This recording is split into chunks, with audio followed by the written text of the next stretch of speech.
We live, boy. Oh, damn. Okay, hello, one and all. It's been quite a while since we've been back on the scene. And I have with me today a guest. How should I refer to you today? You can call me Harry. Okay, yeah, okay, we'll go with Harry then. So we have Harry with us today. He's a good friend of mine. And we, as you might have been able to tell, we're both Brit Bongers. So this is quite an important debate for us. There's an election coming up. It's a big day for bongers. It's a It, huge day for it is bongers. a big day. So, It doesn't actually, if anyone actually is watching from like across the season stuff, I don't think anyone, well, how do you even, I don't really even believe that it's going on. Like, I've heard about it. I don't know when it is or anything of the sort. We can call our elections whenever we want. So it seems like it, they're a yeah. bit spontaneous. Yeah, and I think it's going to be in the next couple of weeks, actually.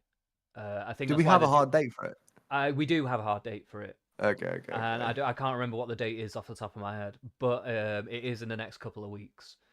I think it's Uh, a bit. This is the first time where I think maybe we should have more than two people up on that stage because there's some real, both from left and right. There's a lot of space in our political they're kind of doing spectrum three right now. debates, and this is the first of three. And I think the second one will have different parties on the Do you stage. reckon Nigel's going to be on one I of them? think he will. Yeah, I think he will. That's going to be a good time. So yeah, that should be interesting. Um, so I think I'm gonna do all of them. I'm gonna stream all of them. Yeah. Uh, Okay. Sick. That's good to know. so we're gonna kick things off with the first one. We got Keir Starmer versus Rishi Sunak. And I honestly don't know what to expect. I haven't actually kept my eye on British politics for a while, mainly just because it feels like a never ending HR meeting. You know what I'm saying? Like, I don't like how British politicians are. They're not exciting or interesting, and they rarely talk about policy, really, or their vision. 100%. It's all very, like, vague and nebulous, and there's nothing you can really cling on to. This is why I like the manifestos. The manifestos are better because you actually get the meat and Yeah. potatoes of like what they're trying to do. But on the debate stages and stuff, they're usually It's very all vibes. slimy. It's all Yeah, vibes. and Yeah. it's 100%. always it's just never very good. So we'll see how this plays out tonight. I've actually barely ever seen Rishi Sunak speak, so I actually don't even know And what he's going to and be like. certainly not whilst he's dry. Like I've Yeah, literally seen him once soaking wet doing like a some sort of apologizing or something of the sort. that was the other week. That was when he announced this election. Oh, okay, But bro. Thanks. this Let's just goes go. to show how forgettable he is. You can't even remember this announcement, you know. But yeah, so we've definitely got an issue in this country of leaders. Like we've got no charismatic, no interesting leaders with visions. All we've got is these kind of HR managers that are just they're just it's just a nightmare. It's just a Yeah. hellscape of terrible politics. And so yeah, I'm looking forward to seeing what they've got to say for themselves or what they haven't got to say for themselves. Sometimes it's fun to notice what they're not saying. Um, but yeah, so let's fire this bad boy up. I think Now it's let me gonna be know criminally boring, bro. if the sound's okay for you. Oh,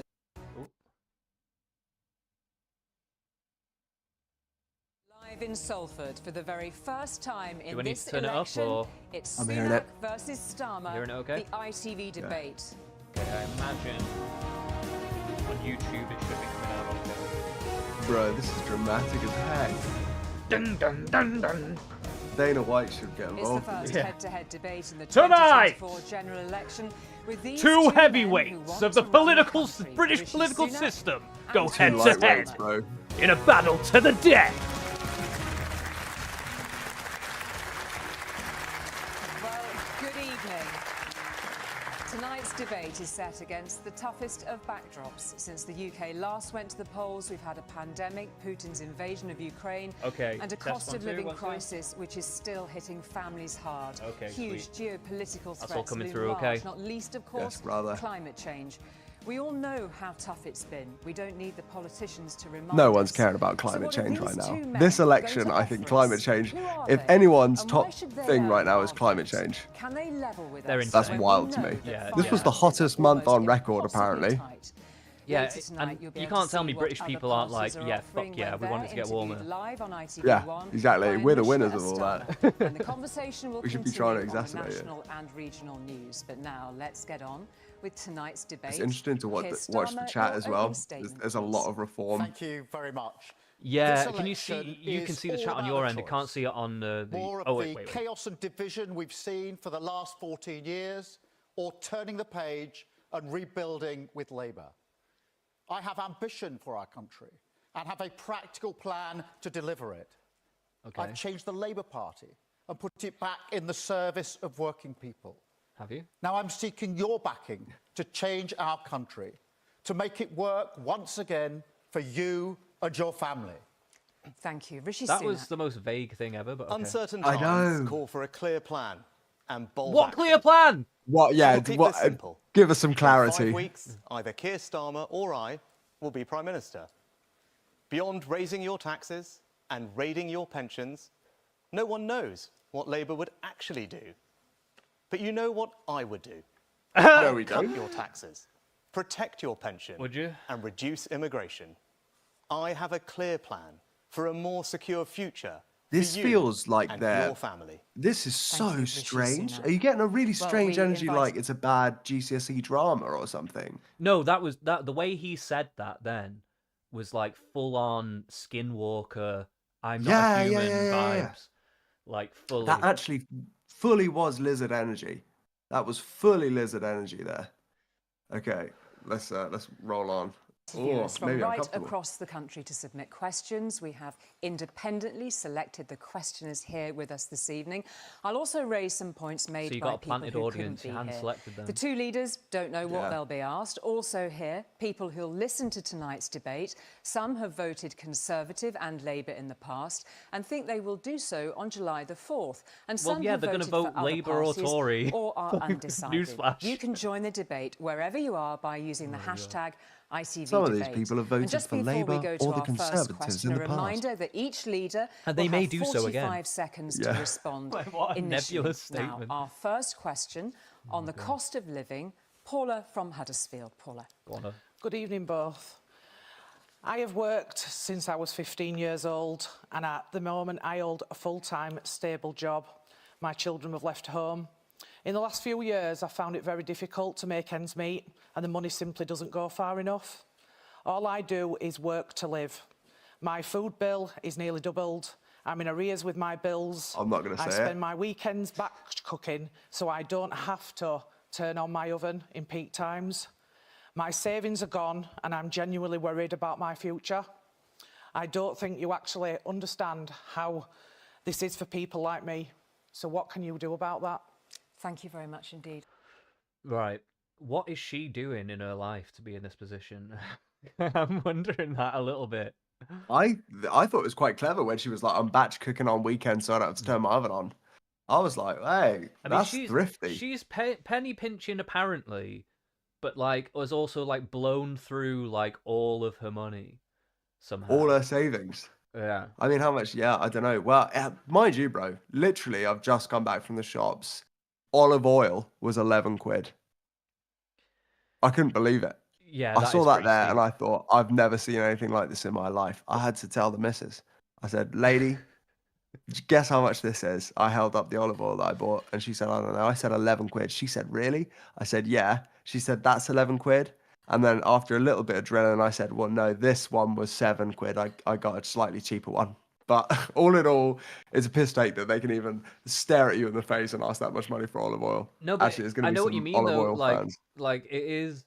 It has. I've noticed the price rises in various different products, and olive 100%. oil is definitely one.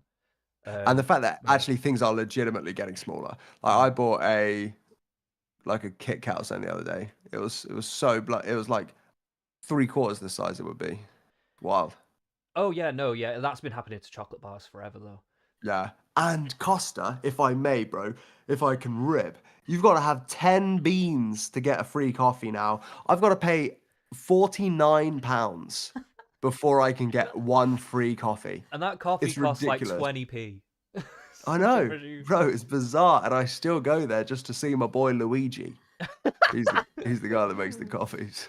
Mate, what a legend. Give it up for Luigi. Luigi, ladies and gents. But yeah, I'm interested to see how they're going to answer this. I'm like, what the way she phrased it as well. She said, "My kids have left house," so I guess she was trying to accentuate that, like, I shouldn't have to be spending this much, but I'm fucked financially. Yeah, what is it that is making this woman spend so much money on food? We will never know. Yeah, that's a that's a mystery. That's a mystery that can never be solved. But let's Paula, for see your question, what they have to say. Rishi Sunak. Well, Paula, I know how much of a strain the last few years have put on your family finances. Do you? Yeah, Rishi, do you know the strain? What strain have you been under, mate? What? Yeah, exactly. Making it's bank been off this tough whole times in the situation. Sunak household, has it? She's been losing Lord money. He's mate. been fucking making 20 million. Oh my days. Like, what the fuck? Finances, the family finances of everyone in our country. And that's why my priority has always been to do what I can to support you. That started with bold action, like the furlough scheme during the pandemic, and more recently, my clear plan to bring inflation The back to furlough normal. scheme is why But she's poor now. That What? His thing about furlough then is just them printing loads of money, Yeah. and then him going, and now we want to fix the inflation that we just created with the furlough scheme. What the 100%. fuck are you? And the lockdowns. The lockdowns But it's also like that's the directly whole contributed to it. reason that she's in this financial situation right now. Is because Also, of the it's not like decisions your of plan. his government, of his Yeah. Tory government. Like, what It's the not fuck? like they got into power and were like, okay, here's our plan to help the poor. We're going to pay everyone for doing nothing, and for like 2 years. That was never what they went in there intentionally. They had a response to a situation. It's not. Ay. And you know it as well. And Kia's going to be like, actually, no, he's got a major advantage on this question because all he really has to do is, well, first of all, lie. No. But second of all, say, yeah, it's his fault. Actually, I don't know if he does, because in a one way he has an advantage because he wasn't directly involved with these decisions. So he can kind of pretend like Oh, it's he not was his... saying you're not going far enough. But that's what I was just about to say, is that Yeah. his position, while not being, the actual prime minister, was to be even harsher and stricter on lockdowns and pay even more money and print even more money. No and one stuff. cares. Everyone's forgotten. I don't think a lot of people even really think that lockdown is the reason why we're in this economy. I think if you ask people, they might say like Russia or something. So I think I have no idea. I mean, and to be fair, that does play a role in this, but fundamentally it is literally shutting down the country in lockdown. That literally fucks with the whole supply demand chain. It fucked with loads of logistics and everything. And then if you're going to print loads of money on top of that while you're slowing down the supply side, and then you pump in the demand side with money, it's like it's just literally, that is just inflation 101. Like, it's like you're asking for it to happen. And I spent it all on fucking crypto, and it gets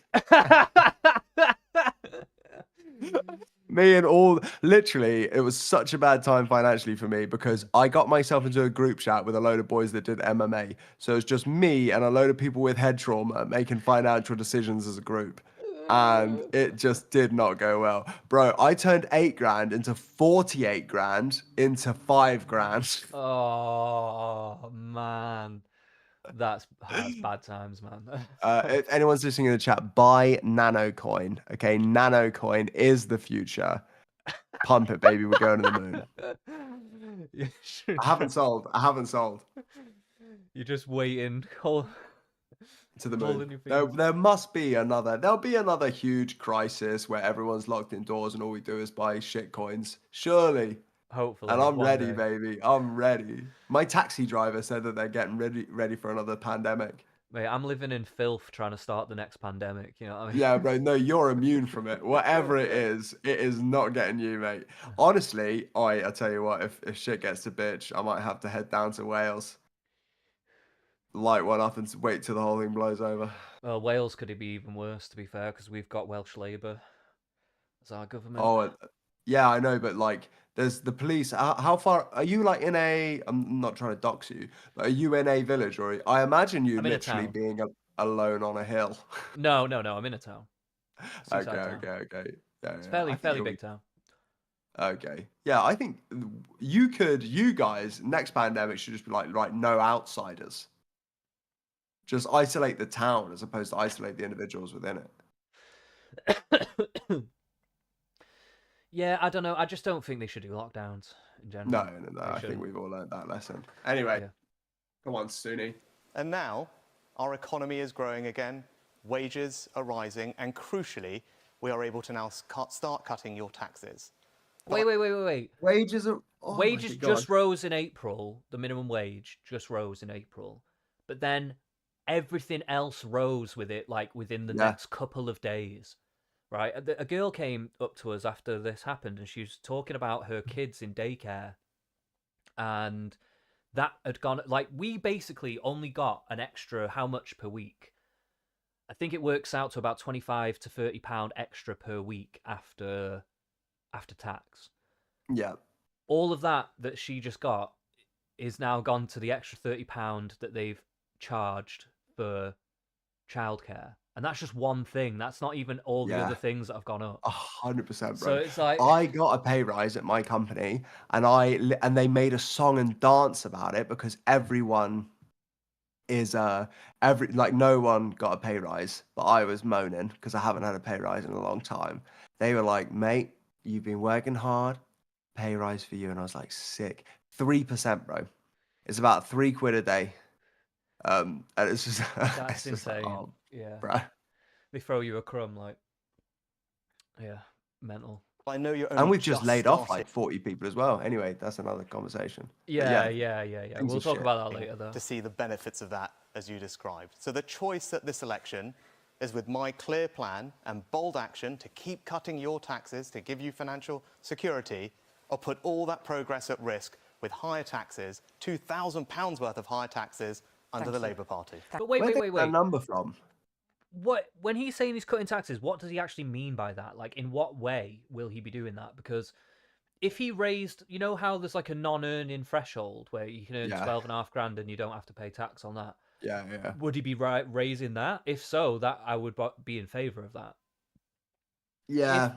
If he's on about just doing very small tax cuts for like higher brackets, like, yeah, I know, I understand that will be helpful to those people, but realistically, that's not going to be like a big change No, absolutely not. in any Absolutely not. in any meaningful way. So I don't know, like that. I'm not sure exactly what he's even saying with this, and also with Labour, I don't know what Keir's going to say, but He's probably going to say we're going to take less stuff. Kia's going to say we're going to give you more stuff. And both of them bro, this is going to be worse than I thought. Let's find out. Thank you, Rishi Sunak. Keir Starmer. Paula, I'm really sorry to hear the position that you're in. It must be really, really difficult on a daily basis. And there'll be I hate millions of him. people watching this who feel in a similar position to you, that the cost of living crisis is really bearing down on them with constant worry. I'm not going to pretend that Ukraine and COVID hasn't made things worse, but this government has lost control. Liz Truss crashed the economy. They made it worse here than in other countries, and it's people like you that are paying the price, because if the 1-0. government loses You've got to admit, control of the 1-0. economy, as they have, it's working people that pay the price. And Liz Truss's advisors are in the House of Lords. She's going to be a candidate at the next election. Rishi Sunak is putting her forward. We've got to stop this chaos, got to stop the division, Thank you. turn a page and start to rebuild under Labour. Thank you. yeah, I think he actually came off quite well there. 100%. Yeah, All you he have to do actually is nailed show that one. deep sympathy, blame everything. I mean, I think they probably got backstage and were like, all right, okay, let's just fucking say everything was Liz Truss. Truss under It's the like bus. she was in there for 12 days. That poor woman was like know. literally didn't have a chance to do anything at all. And then they were like, oh, well done, Trust. You fucked the whole country for 30 years. And it's like, whoop-de-doo. Yeah, she got it in the neck, man. But yeah, he definitely came off very well there. Like you say, a bit of basic sympathy. Like, he just came off, I wouldn't say completely human, but a little bit more human than Rishi, who just sounds like literally Oh, like yeah. a HR manager, like completely and utterly. Like he He's gives me intolerable. PTSD the way he talks. Like I've been in Yeah, HR there's meetings where I'm something just like, really weird. Oh yeah, mate. Yeah, you getting a lot more HR meetings than I do. To be fair, my HR lady called me a little bitch recently.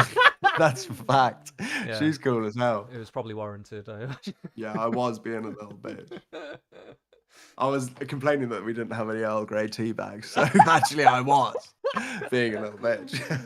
Oh mate, but hey man, that is actually quite a crucial, crucial thing. I ain't workers' tea. Right, go on, let's rock. Thank you for those opening statements, 45 seconds each. Just to turn to you first, Keir Starmer, the point that Rishi Sunak made is the economy is growing again. The plan is working, is his view. Well, he says the plan is working.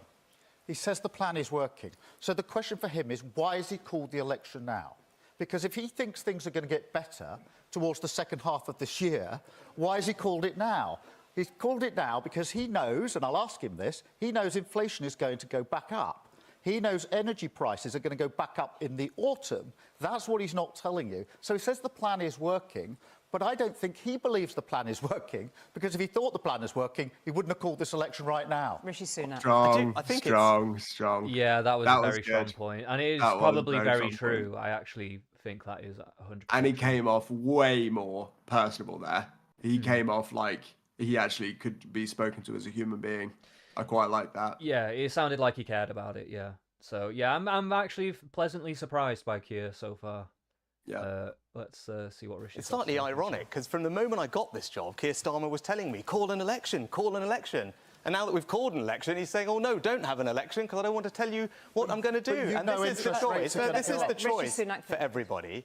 The plan is working. Of course, I know everyone is only just starting to feel the benefits of it, but inflation is back to normal. Wages are growing. It is not back to Taxes normal. are now being cut. Keir Starmer would put all that progress at risk. He would put up everyone's taxes by £2,000. £2,000 in higher taxes for every working family They in our love that country number. after Where have all they the gotten hard it? Do work. we have any idea? No idea. I mean, I'm assuming has there been any manifestos put out? Could you do a quick Google and find out? Yeah, I'll find out for you now.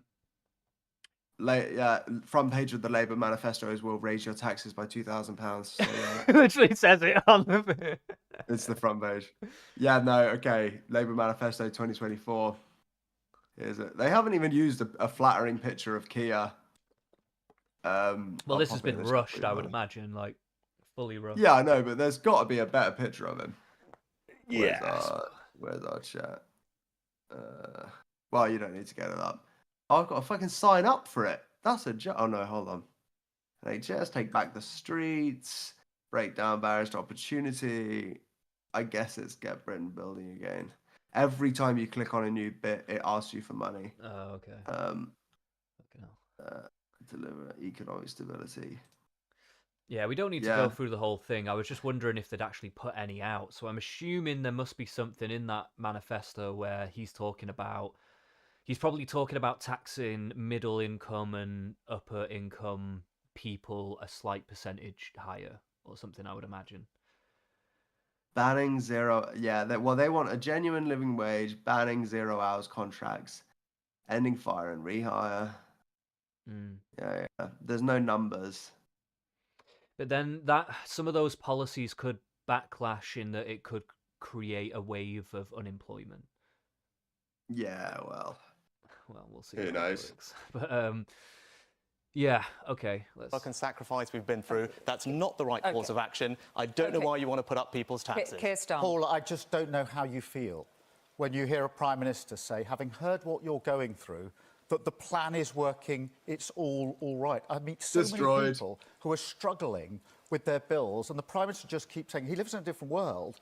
That Could you? that's great. Keir Starmer, if people are struggling with their bills, why do you want to make it harder for them by saddling them with £2,000 worth of higher That's not gonna taxes? work. How is that going to make Paula or anyone's life easier? Could you respond directly to Rishi Sunak? This is the Prime Minister who's been part of a government that has put up tax 26 times. The last manifesto that they had in 2019 said we won't put up national insurance. This But they man did. then put up national insurance. Yeah. He's the British expert Mate. on tax rises. They're at the highest level for 70 years. And he's got the gall to say other people are going to. Oh my God! Finish my him! days, Finish him! He's Kia. like ripping out his fucking spine right now. Bruh, this guy is destroying him. Mate, that lawyer shit comes in handy, you know. Fucking hell. Yeah, no, he's actually dominating. He is fully dominant. But this is what I heard, right, in work. I was speaking to a lady at work who's like full on Labour supporter. You know, she's going to vote Labour and whatever. And she watched the debate and we were talking about it a little bit today because I said I was going to watch it later. And she said that Keir came off like he doesn't know what he's doing. He's not quick enough on his feet. And, you know, he's not like he doesn't seem strong enough against him. But I don't know what she's watching, man, because like what I'm seeing here Well, I is think like a lot pretty of good. like that core has such a hatred for Rishi that they're like, scream at him, fucking choke him. So I You think just think that they want him to be even extra, like super. yeah, I extra. think they literally like think it would come off well if they just went full fucking ham, as opposed to just being like cool, calm, and collected. Maybe. I'm not sure if that was the angle she was coming from or not, but that is a possibility. I didn't really think of that. But he's coming across well. But the thing is, it is, as we said, just going to be this vagueness. Rishi has a number that they're going to put tax up by £2,000, and then we have to think, right, everything is there's going to be no change either way, but there's a possibility of no change and then £2,000 extra taxes, or this, and then True. Rishi slowly increases taxes until eventually they're £2,000 Because more. the wheels that are in motion of like these bills and stuff that are going to go up in the winter and everything else, and the interest rates going up and stuff, that is somewhat independent of whatever happens here anyway. Those wheels are already kind of in motion just by the market and the economy in general anyway. So it is a question of like, if Labour did get in, are they even going to be able to rectify or do anything about that in any tangible way? Yeah, but that doesn't mean we should vote Tory again, I suppose. No, not necessarily, but it's but like you just said, that point of if nothing changes, if all those things happen, and then you've also got extra £2,000 in just for tax, community centres or something. it's then, like, yeah. mate, now you're doubly fucked, you know. Yeah, it's true. So it is one of them where he's got to come up with something about how he's going to lower prices, how he's going to. I've got to hear something from Keir to say what his plan is for inflation in general. Like, how is he going to actually rectify that? You know, I don't know. We'll see. And to be fair, I don't have any hope that I'm going to hear from Rishi his plan to do that. No. But the plan is working. Yeah, whatever that plan is. Whatever that plan is, it is working. mate. Yeah. A lot about the past in this election, Well, but this yeah, of election course, is 14 about the years. future. This election is about the future, and I'm clear that I'm going to keep cutting people's taxes, as we now are. Can we just- you want to put everyone's taxes up by Thank you. £2,000, and this is really £2,000. important. Yeah. Independent Treasury officials have costed Labour's policies, and they amount to a £2,000 tax rise for every working family. wait, No, this is I important. Mark my words. Labour will raise you. your taxes. Thank it's you. in their DNA. Your work. It's in your their car, DNA. your I like pension. that. Okay. I like that. Sorry, I'm now going we're to- getting taxes. based. I'm just Let going me- to. No, I'm just going. It's in their scummy working class DNA. Trust me, it has been bred into them, okay, to take what they can get.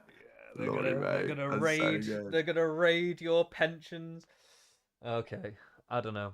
Going to They're just draw genetically breath there a moment, predisposed. please, gentlemen. We're going to be talking about tax again later on. I do And just want to answer that I point just about want to. I just £2,000. want to bring this part of the debate back very firmly to Paula's question.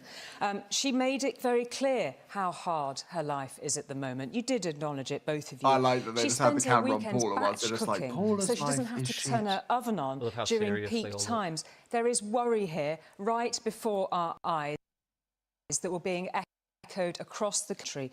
One of the key points that Paula says is she says, I don't think you understand how hard it is Is that for fucking up for people you as like well? me. What are you going to do about it? How do you actually connect with Paula? Rishi Sunak. Well, I'd ask everyone to judge me by my actions. Oh, You okay. saw what I Well, did we're voting you during out then. the pandemic.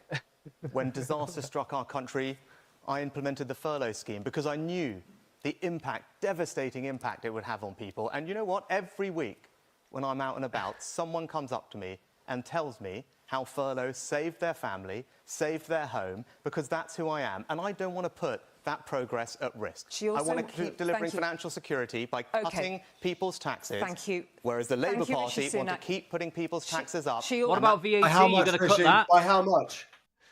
Yeah, and Sorry? how much are you going to cut people's taxes? And are you going to, what taxes are you going to cut? Are you going to cut VAT? Like, come on Yeah. now. I'm interested. Like- Yeah, exactly. Like, It's just cutting. what about No, prices, it makes me mate? wonder if they just don't want to overcomplicate things because it's so quick. Like it's happening so soon. It's so spontaneous. Maybe they just don't want to actually like confuse anyone. No, they always talk like this. They you're right. always have like these kind of vagaries towards what they're going to Generalities. do, but like no actual full outline of what it is. It's a fact. That's not going to help anyone you, Rishi overcome Sunak. the challenges they're Can I facing. just- Paula wants to know what you're going to do about it. Yeah, well, I think Keir what you Starmer. put to the Prime Minister is how does he connect? And Paula, what I would say is this. My dad worked in a factory. He was a tool man. Owns a factory. Sorry, excuse me. I think Rishi's going to pull out the factory dad thing as well. Yeah. No, he was. You can't do was he that, a bus mate. driver? You what? Sorry. Was Rishi's dad a bus driver? I don't know anything about him, man. I always thought he was born into wealth. I have no idea. I thought, who was the son of a bus driver? They were really pushing that. Might have been Rishi. No clue. All right, let's rock and roll there.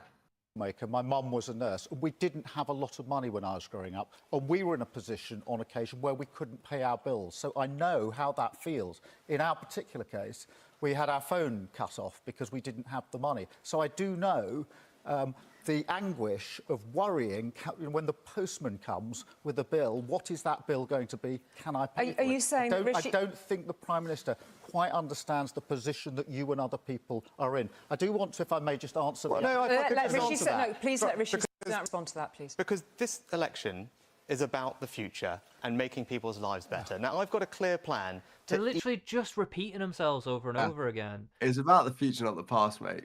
And he's going to raise your taxes. Yeah. You wouldn't believe by how much. £2,000. Yeah, this is. Although what Keir said reminded me of my cousins. They were in Liverpool. They were some fucking Labour voters. And one of my earliest childhood memories is being in my Liverpudlian cousins, and the water meter man came round and was tapping on the window, and all of us, all the family, was hiding under the table. And I thought it was like this fun game because we didn't do that back down south. You know, when the water meter man came, you gave him the money he's asking for. But up in Liverpool, you're all there, and he was going, "I can see it." I was about to say their surname, but I won't. But yeah, no, it was madness. It was madness. Yeah. What's Rishi? So you got to do what you got to do, man. Duck under that Exactly table. Well, I was going to say, also, Keir is also kind of repeating himself as well. Like, he's just going straight back to the, I know what it feels But like. he can do. Like, I think that's the difference. I mean, like- he's saying it. I'm not 100% sure if I believe his story or not. I think his dad owned the factory, so I'm kind of thinking probably not. I'm thinking he hasn't experienced that. But like his kind of gambit to like quick, instead of addressing what he's actually saying, just going straight back to him and be like, you know what, I know what it feels like to have that happen. And what's the point after that? Like, I know how it feels. Okay. What else? Like, he doesn't really have anything extra to give right now. So he did start pretty good out of the gate, but he's starting to fumble a little bit here. I think in this moment. Does that look? ease those anxieties that Paula and everyone is facing, because things are tough. I want to make them easier by continuing to cut your taxes. The difference at this election is Keir Starmer is going to put your taxes up by £2,000. Thank you. So if people are worried about their electricity How many bill, times is he going to their fucking food say bill, Okay, that? thank you taking very their much. kids on I a am going to holiday, stop. I am going to. £2,000 worth of tax rises are you. not going to help with Thank any you of both, those things. Rishi Sunak and I'll Keir ask Starmer. again, I why am do you want going to put to draw a everyone's line taxes under up? this part of the debate. We're going to be talking about tax again later on. Oh, And great. also to both of you, we'll be talking about that. I'll be Paula, right back, thank you bro. very much indeed Okay, for no your worries. question. We're now going to go to the issue of health and social care, which, like some other issues that may come up in tonight's debate, is a devolved area. That means policies set directly in Scotland, Wales and Northern Ireland, and the UK government sets policy for England. So our next question is about the health service, and it's from Janet from Telford. Janet. Thank you. Oh, got all I've the Northerners in interacted today. more with the NHS lately than the average person. I'm a cancer survivor. My son is a nurse. I recently lost a cousin who was waiting for surgery. No one is brave enough to tell us the truth. The NHS is broken. Be honest with us. How long will it take to fix it? Thank you very much indeed, time, unfortunately. Janet. Keir Starmer. Janet, I'm really sorry to hear about your own position and that of your relatives. My wife works in the NHS in one of the big London hospitals. My mum was a nurse, my sister was a nurse, so the DNA, it runs through my DNA. And you can imagine just how This guy's angry I getting am genetic as that it's hell been on this. broken, He and is, it has he been loves the broken DNA. exactly as you described. I love DNA, I It's love blood. unforgivable what's happened Look to at that the tax NHS. raising To physiognomy. come into I love power for blood, I love 14 years adrenochrome and stuff. leave the Yeah, NHS exactly. in a worse state than when you found it is unforgivable in politics. And Rishi Sunak stood 18 months ago, Janet, and said that those waiting lists, which are now nearly 8 million, he said he'll get them down. He made a promise. He said he'd be held accountable. They were 7.2 million at the time. Now they're 7.5 million. So Thank they've you. gone up, and that bears you. down on the NHS. Thank Rishi Sunak. Well, Janet, thank you for sharing your story, and I'm glad that you've recovered. And I'm sorry for your loss as well. Now, my dad What was was a Janet's GP. story? My mum was a farmer. Her story was that she's a cancer survivor. She had a friend, but she had to wait a long time or something for her stuff. And also, she had a cousin or a friend or something, family member. I can't remember who, but someone close to her was waiting for a surgery, but because of the waiting times, they died before they could get the surgery. Rough. And, Janet, I feel sorry for you. yeah, that is pretty bad. And they're basically just asking them about how they're going to get waiting times down and how long is it going to take for them to sort out the NHS, basically. Pharmacist. I don't even think Keir Starmer actually answered that, though. Did he No. just answer that? He just was like, I'm sorry for what happened. Did he say anything about how he was going to sort out the NHS? Maybe I should- didn't hear it. maybe I've only heard Starmer. Maybe we should go back here. Janet, I'm really sorry to hear about your own position and that of your relatives. My wife works in the NHS in one of the big London hospitals.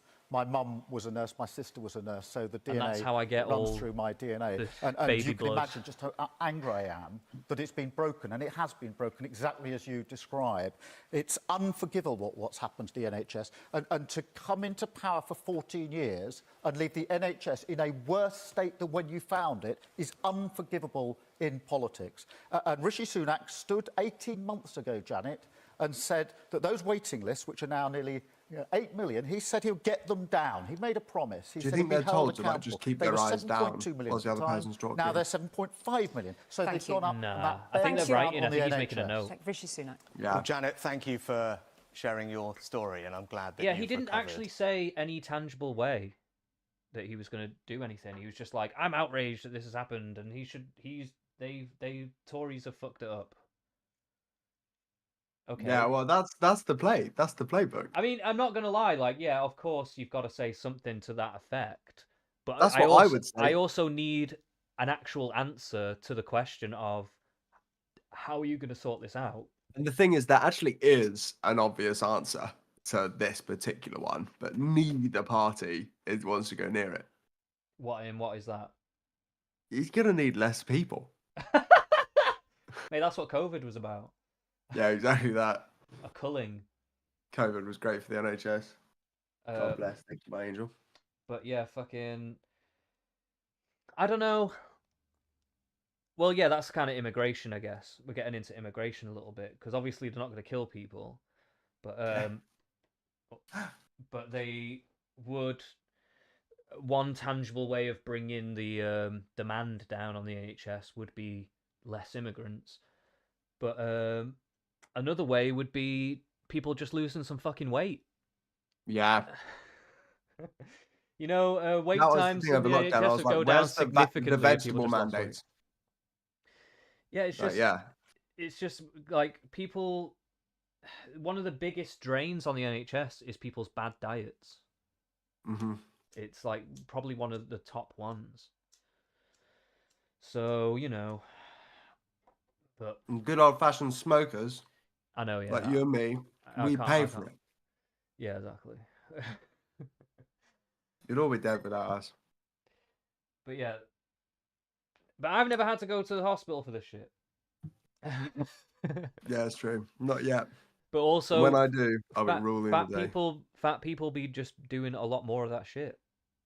Fat Yeah. people just be going to the hospital a lot more. So, Yeah. you know, we gotta get people not being fat, and then the National Health Service will probably work a lot better. But to be I fair, you saw can't they've really got say that something as a like politician, can you? You can't just be like, "Hey, I fat." genuinely think if he just pointed at her and called her fat, he would win the election right then and there. Lose some weight, you fat bitch. You're the drain on the NHS. That's what should be doing. If he went fully off script and was like, well, maybe if you weren't so fat, you know, maybe it is true. I genuinely think if someone was just like absolutely straight shooting and just said, look, we're unhealthy as a country, that's the best way to start dealing with that type of stuff. I'd be like, you know, that's true. You could couch it in some nicer language. Yeah, you Yeah, could say, yeah, we need to work on the health of our country yeah, you and get all like that kind of stuff. kids sports programs and shit. I Yeah. saw a thing where, like, I don't know if it was Norway or I don't know, some sort of country where you can ride the bus for free if you do 20 squats. That's sick. Yeah, I know. There's got a little camera God, my arse and would be you gotta so squat firm. for it. Bruh. It'll be the landmark of Wales. Yeah, boy. You could do a kickflip off that shit, you know what I mean? And I'm sorry for your loss as well. Now, my dad was a GP. My mum was a pharmacist. So I'm speaking as someone who was brought up in the NHS, surrounded by people who dedicated In a laboratory. their lives to it. And the evenings in my house growing up, my parents spoke about how they could provide more care for their patients, like you. And that's how I think about the NHS. And of course it's difficult, and you're right, and we have to be honest about the damage that COVID has done and the time it will take to recover from that. But we've put record funding in, we're training more doctors and nurses, we're doing more checks and scans, and what I want you to know is that the NHS is safe in my hands. I will always stand up for it to give you and everyone else the peace of mind that it will be there for you and your families when you need it. Thank you very much. It's still not really neither of them have really answered this question. Like, he's just like, I'll keep it safe. How though? Yeah, that's what I'm saying. It's all a vibe test. Yeah.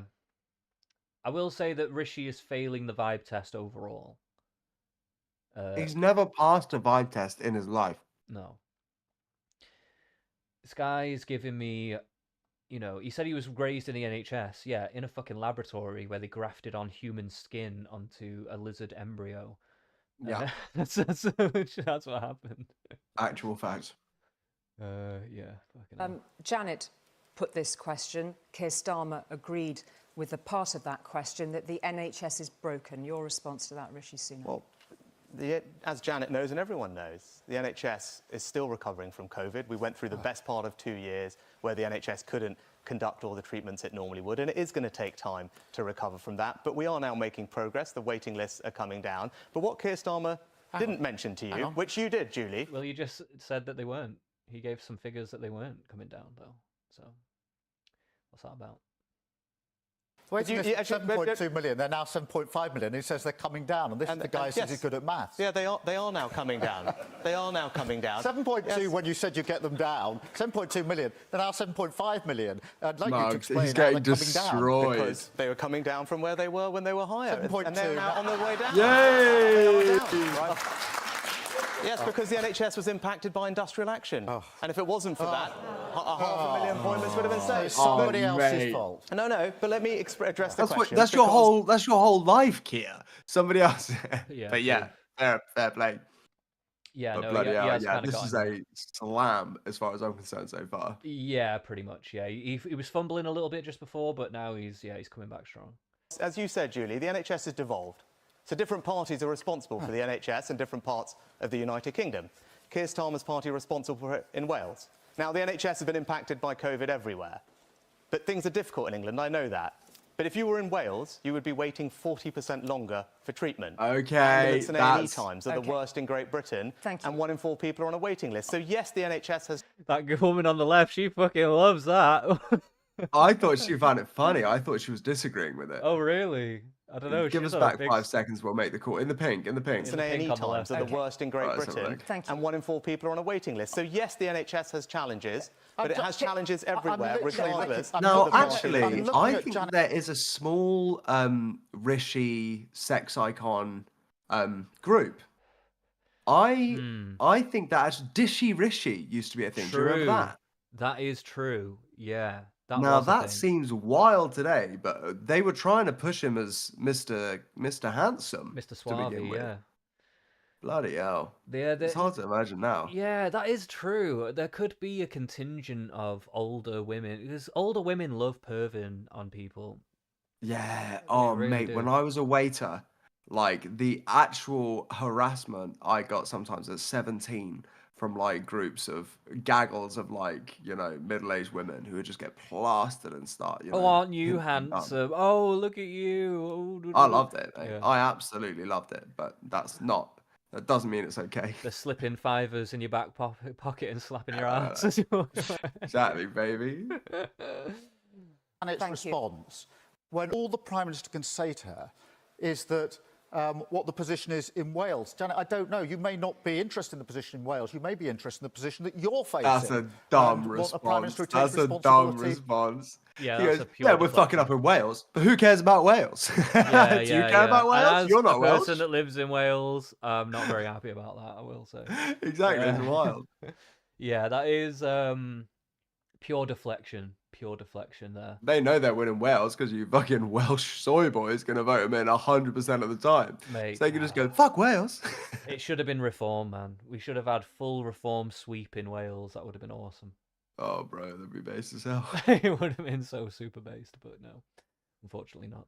For what he is responsible for. But what you'll get with the Prime Minister is somebody who makes a promise saying, I will be held personally responsible for bringing those waiting lists Okay. down. Yeah. At the moment they don't come down, what does he do? He blames everybody Okay, else. Keir Starmer- What did personal No, responsibility actually mean? very clear. Sorry, can I just intervene there and ask very specifically then, Keir Starmer, what would you do about the doctors' strikes that Rishi Sunak raised? Can you answer Okay. that very directly to Rishi Sunak? We've got to Pay resolve 'em them. And for months and months and months, the Prime Minister hasn't resolved them. They've been arguing about who Oh, gets that's into the actually a room. really good idea. He'd resolve them.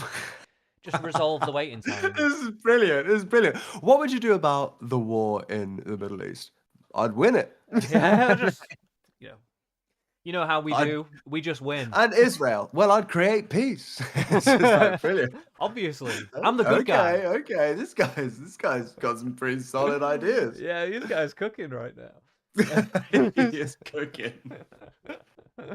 Hey, he's just saying we're gonna win. Fuck it. Let's do it. To get in the room, you've got to resolve it because the NHS needs to get back to work. But we've also got to bring down the waiting list. We've got a plan for 40,000 extra appointments each and every week. That's 2 million a year to bring those waiting lists down. They're at a record. Yeah, but how are you gonna How the hell are you doing that? Are you just gonna grow doctors out of the ground like the Huracan? Although, mind Like you, I don't know who runs my area, but I actually had a poorly ear. Okay. This morning at 9 o'clock, I walked into the doctor's office and said, can I have an appointment? They said, yeah, we'll give you a phone. I walked back to work. They call me an hour later. Are you free at 12:30? I'm like, yeah. So it takes 3 hours to get an appointment where I'm from. I will say, generally speaking, it's roughly the same around here as well. Yeah, that is pretty sick. If you actually think about it, how mad is that? It is genuinely Like- quite good. I think what they're more talking about, though, a lot of the waiting lists are more to do with hospital stuff. Yeah, that's what I think. And they're talking about GPs and all this kind of stuff. Those waiting lists are not necessarily the waiting lists that are the dire ones. Like the question was about person who was waiting for treatment for life-saving Yeah, treatment. if you have cancer and you can't go private, I feel terrible for you. Imagine that being like, okay, your thing is in fucking 18 months. Like, oh my God, where am I going to be then? That is wild. Yeah. Oh my God. So yeah, it's they're both kind of dodging that a little bit by trying to swing it back to like GPs and stuff like that, you know. Record high. And under the last Labour government, the record was waiting list right down, satisfaction in the NHS at a record high. That's completely been turned on its head. Okay, I don't Rishi think they can Sunak. go back to the last Labour government. I'm really to kind of grateful for make everyone in the comparisons. NHS The for what- world was a totally different place. Well- Uh-oh. Oh, was this We're our all siren good. I heard go past? Yeah, it was. But don't worry, they don't know where my They fucking don't hole know is. that we're conducting this stream. What was I gonna say? Oh, I was gonna ask you something. It's Tony Blair. They're literally saying like under Tony, things were great. It's like, bro, 2004, all you needed to win an election back then for Tony was fucking Robbie Williams, rock DJ, and him just Things walking. will only get better. Oh my God, no. Mate, I will say though about Tony Blair's government, they actually ran a surplus. They ran a what? They ran a surplus on the economy There you go. I've never heard of such a thing. for Imagine a that. couple of years, I think. Yeah. Based. Let's go. So I'm actually a little bit partial to a bit of Blairism. No way, Blow. I think he's the Dark Lord. I know that's what Academic Agent says about him, Yeah. This guy's got his fingers in every single pie. and I think he's- do agree with that. However, the economics don't lie. If Tony Blair was on this stage, he would bend these boys over in his way. He would spank them all. Yeah. Absolutely thwack them. Yeah. It would be, they could 2v1 him. Tony Blair would be like the Undertaker. On Yeah, this shit. the glass smashes and it's Tony Exactly. Blair. Da-dun, da-dun, da-dun. Yeah, fucking yeah, Tony Blair is a very interesting character, and it does seem that he is heavily involved with 100%. the Labour government as it is right now. Well, the Labour Party. Well, I it mean. seems like he purged. I think he's got definitely some strings with Kia and stuff. If you look at like how they just purged the Corbynites and stuff like that, that seems like some good old fashioned Blairite realpolitik. Yeah, I would imagine so.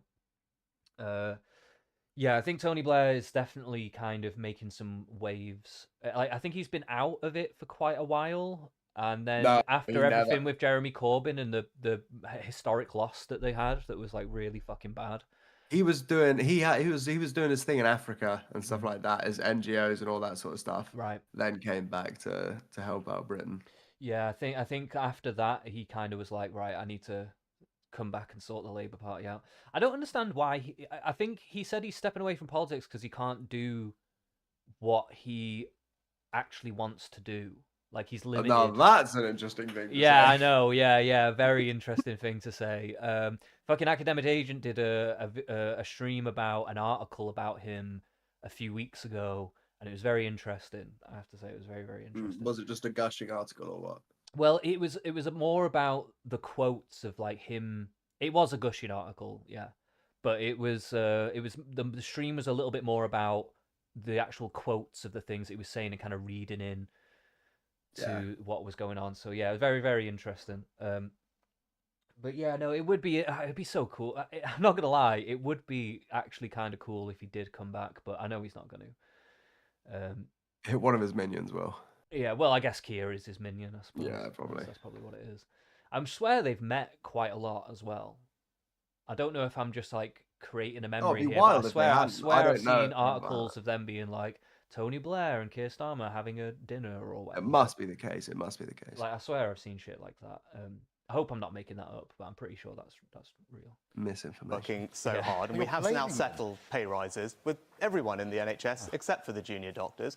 And of course, I want to do that to make sure it's fair Except for and affordable. they though. can get but fucked. despite being offered the most generous pay settlement anywhere in the NHS and indeed the public sector, the union are demanding a 35% pay rise, and I don't want to raise your taxes to pay for that because I don't think it's right. But I will say this.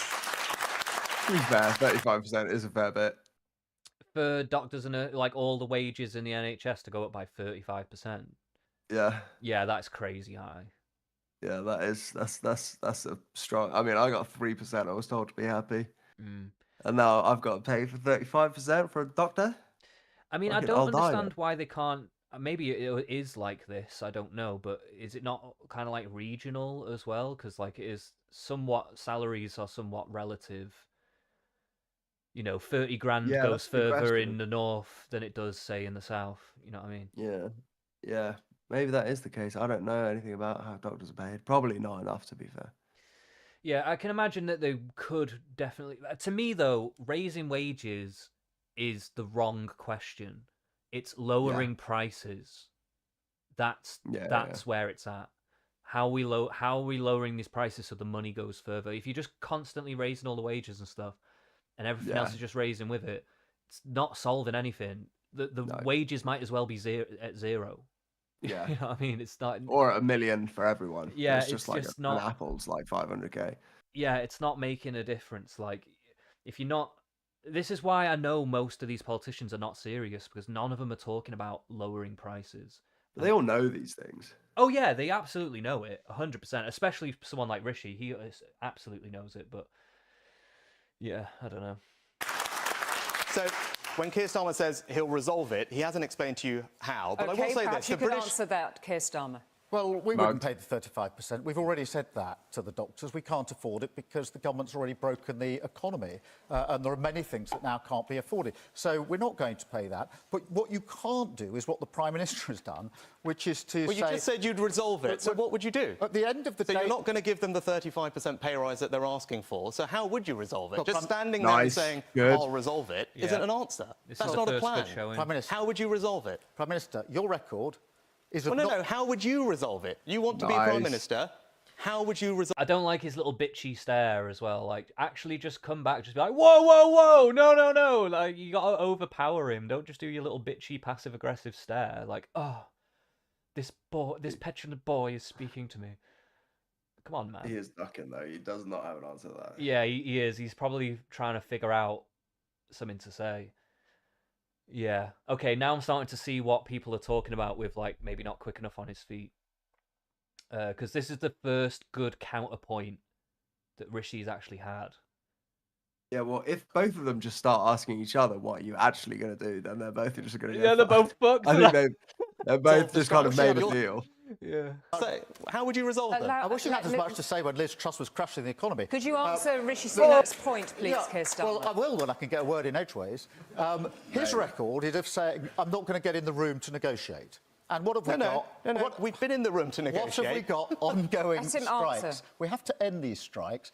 How? The grown-up way to do that is to get in the room and to negotiate with the doctors and come to a settlement. There's only two ways forward. One is a continuing strike, which is what we've had for a very, very long time. We're now 4.5 weeks from election. He's going to kick it into the long grass. Right. Or you get grown up, you go in the room and you resolve this. That does not mean you agree with the Okay, I want to 35% we L. can't afford. Thank that. you. But we have got to settle But on Okay, this thank you. point, I'm going on to this pause point, that. listen, I'm going to pause that there, please, because I want to return to another part of Janet's question that you did touch on, that she lost her cousin who was waiting for surgery. These waiting lists are a matter of life and death. A quick point of information to both of you. If you had loved ones on a long waiting list for surgery, would you, if you felt that that was the only way forward, use private healthcare? Rishi Sunak. Yes. Keir Starmer. No. Absolutely no. If your loved one was on a waiting list. Wow, what for a surgery. liar! No. Thank you very much.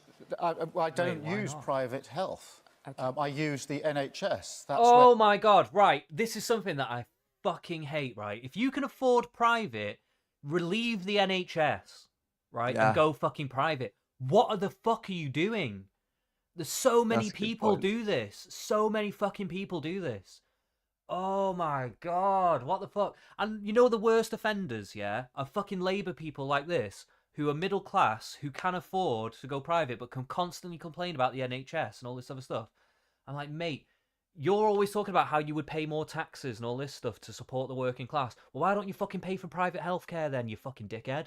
Like, what are you fucking I doing? think it's the inequality of it that they don't like, and I understand it. It's like there are people very close to me that would not like to pay for private healthcare simply because they don't feel like they should have a higher chance of survival because they have more money. They would rather be like, look, I'm gonna ride the same bus as everyone else. I'm not better than them. I don't deserve That's surgery more. demented. I'm sorry, I that think is actually demented. Like, I don't- it's an opinion. I'm what the pretty sure of fuck? it. What the fuck, man? No, I'm not saying it doesn't exist. I'm just saying that those people, their rationale is retarded, like fundamentally.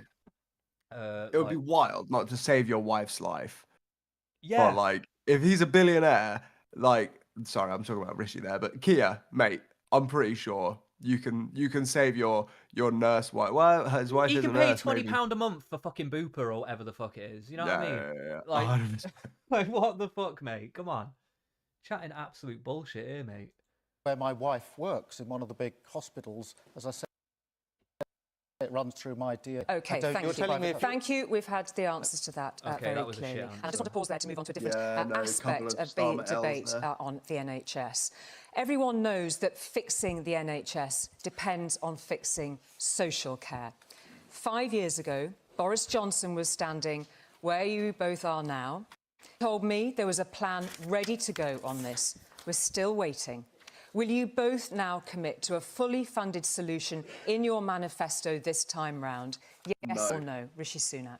Yes, well, we've already implemented charging reform. Pilots are in place to implement the reforms. They will It be will be- rolled out later this year, It'll fully be, next it'll year. be fully funded in your manifesto. We've already given social care an extra 8 billion because Okay. the pressures are immediate. Thank you. And the pilot reforms are there for charging. OK, we heard that answer. Yes or no? We will have a plan for social care, and like everything else in our manifesto, it'll be fully costed and fully funded. It starts with the workforce because, as you know, one of the biggest problems in social care is that the workforce is Okay. fragmented, poor conditions, and many people. Thank you. Well, you leave. Thank you. We You have talk to- about Let him work- fucking finish, man. At least let him finish. He's trying Yeah, to that make a was fucking wild. point here. I think she just wanted yeses and nos, like in the last question. But like, it's just not gonna happen. Like, But who's going to say no to that? Yeah. Even if the answer is no, you got to be like, yeah, it's always going to be a yes. But even though neither of them said, yeah, that's actually going to be the numbers down there. But like, no one's going to be like, no. He's saying like, look, we got to get more doctors and nurses. Basically, that's what he's gonna try and say. But she's cutting him off before he can even fucking say that. Like, it's really annoying. Not that, although I am dubious about how he's going to actually achieve that. But you know, whatever, he still needs to make the point. Workforce, if I could Thank just you, pick that up on was- this workforce thank question, you. because it is important, because there's no way to get Janet and everyone else the care they need without a workforce. Okay. But the British Medical Association All right, thank has you. warned that Keir Starmer's Starmer is pension being tax more Okay. Giga risks Chad an- and just talking over. Yeah, It's and in his DNA. the- He yes, just it is he just DNA, respects yeah. women less. But this woman is doing a terrible job, though. Like, she's not commanding at all. Please, next question. I really want to. Like, I like her demeanor. Like, she's not like a bad presenter, but she just can't. She can't wield the authority to like keep them in line. You know what I mean? I reckon on the where whoever's doing the moderating for the debate that Farage is on will have a much heavier crack of the whip. Oh yeah, that shit will be interesting when there's more people on the stage. That'll be interesting to see how that Andrew goes Neil down, on but it or yeah. something. Yeah, is that the leader of Reform? Is it? Leader of Reform is now, I believe, Nigel. Oh, he is the leader now. Oh shit, I didn't realize that. I'm not certain if that's true. You're making me doubt myself, but he's definitely running on behalf of Reform. Right. Okay. Yeah. Fair. But yeah, even I just think seeing some he Lib Dems should up be the there, one to maybe sit some the Green debate. Party or something. You know, Oh yeah, baby. it'd be interesting to see what's going on. But yeah. An exodus of doctors, because we're talking about doctors from the OK, NHS. we are going talking to... about No, social gentlemen, Well, no, please. it's all Gentlemen, joined no, up. actually... But it's all joined up, but this is an important Thank point. you very much indeed. We're going to come on to tax very but this is shortly. about the I am NHS, going to Julie. say, yes, tax will run through a lot of what we're discussing this evening. We will return very specifically to it. And I just want to stay on the issue of public services and take a quick fire on education. OK, we've had Harry, a message from Harry, who's a teacher just starting out, and Deborah, who has been a primary school head for 40 years. They've both been in touch with us to tell us effectively the same thing. That they cannot believe how bad things are in their sector. They want to know what you can do for them. Rishi Sunak.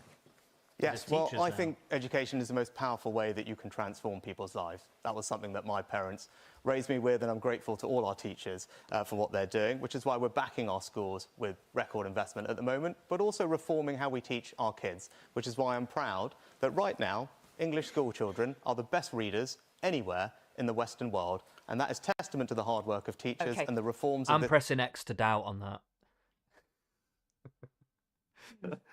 Like, have you seen people when they're texting and stuff? Sorry, I was actually reading an email from from a colleague who's being let go. Oh. They sent an emotional email. I was given it. I just checked it there. But what was he saying? Oh, he was just saying. In fact, I'll just run it back. Real quick. Was live. That was something So that this my is about parents teachers, raised like, me what are they with, gonna and do I'm for grateful to teachers? all our teachers for what they're doing, which is why we're backing our schools with record investment at the moment, but also reforming how we teach our kids, which is why I'm proud that right now English school children are the best readers anywhere in the Western world, and that is testament to the hard work of teachers and the reforms of this Conservative government. Thank Well, you. there's a I like pattern that here, as isn't a there? We've little just been talking tidbit to about throw in there. He did all right, but like, yeah, just record of it. I don't know, very bland answer, but I guess it works. I thought it was optimistic. I liked it. Okay. NHS, and Janet says it's broken. We've now gone to education, and the teachers say that's broken as well. And I know the Prime Minister has already said in the first however many minutes of the debate that he doesn't want to have anything to do with the last 14 years. I'm sorry, Prime Minister, you may want to just cast it off, but everybody else is living with it. When it comes to schools, we desperately need more teachers, because in secondary schools, we do not have the teachers we need. So, for example, on key issues like maths, we have maths being taught, and parents watching this will know, by supply teachers, by PE teachers, but not maths teachers. So we would have in place, one of our first steps would be to recruit 6,500 teachers to fill those gaps, which will help the existing teachers who are struggling to cope with the mess that this government has left them in. So tell Rishi Sunak my why you're going missus to raise VAT was on looking at private being a teacher, and she's like exceptional at English literature. She was valedictorian, and she thought, maybe I'll teach English, it's a passion of mine. And they wouldn't give her an English teaching job because she has a science A-level. And if you have a science A-level, you're going to teach fucking science because they have so little science teachers. Wow. Mm. Well, Wow. yeah. I suppose they've got to kind of play it that way, though, you know? Yeah. They As probably Norm got... MacDonald said, like, what education do you need to teach the second grade? A third grade education. Yeah. Pretty much, yeah. But this is the thing, though, is that, like, their standards for recruiting teachers are quite high. Like, you have to go through... You have to have, like, a go through an actual teaching degree and stuff. Yeah, I know. And it's They like... weren't even letting pedos nowadays. But, like, I just think, like, surely... Do you really need that? Like you say... Yeah, I think maybe. I don't know. It seems like an important job. You can't... Well, I don't know. Why? What? I suppose You're it just is learning to teach a safeguarding-wise. syllabus. Why can't you, Yeah. like, if you are becoming a teacher, you just go on a short course of, like, obviously you can't, like, fuck kids and shit or whatever. I don't know what the fuck you Yeah. have to do. But, Well, like, they should make them easier to hire and fire, maybe. that's what And I'm then saying, that is making it way, easier to lower hire. the standards, make it easier to hire, but also you've got to be able to get rid of the bad ones, because that's the issue. Is sometimes you get a Yeah. teacher who's just shit. Everyone knows they're shit. There's nothing you can do about it. Yeah, that's It a would good be point. great if teaching was a prestigious career, and I really think it should be. Like, wouldn't it be great if the most inspired and incredible people among us were encouraged to be the teachers of the next generation, and there was like a massive badge of honor? It would be helpful to have more creative, bright, interesting minds, like, involved with the education system, like 100%. You know, because that's how it used to be in, like, ancient Greece and shit, right? It'd be like these fucking ridiculously smart philosopher guys just, like, Yeah. getting, like, a group of young boys and molesting them all. Yeah, exactly. That should be the deal. That should be the deal. Be like, look, you can be a genius and you can choose one boy a class. And yeah, that seems fair. It has to be a boy, okay? And so you get, you know, because it's Labour. And then just or one boy a year group, and then it's literally they say you got 200 kids in a year. Everyone's education improves by 4 times. You know, you actually get brilliant teachers, but one boy. Let's say all the teachers just do it to one boy, so it is much worse for him. But Just the actually, same it's less. boy. It's everyone has a that's the one boy who gets it, and then you know, pros and cons. It's all trade-offs. That's what Mr. Dr. Thomas Sowell taught me. Exactly, exactly. It's all trade-offs, and I'm just saying, is it worth it? I don't know. That's up for the British voter to decide. Rishi's there like, Kia wants 2 boys to be the molestation boys. Yeah.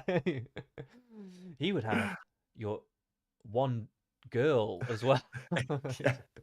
I don't know. Anyway. No, he'd be there like, teachers don't get enough little boys. Anyway, let's move on. Teachers are always coming up to me in the street telling me how they're struggling getting hold of little boys. Some of these teachers haven't wanked in months. And they're really worried about what's going to happen during the summer hiatus.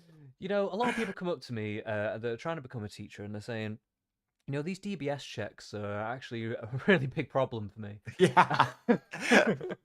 Teachers are telling me that not only is teaching getting harder, but the kids are getting less sexy.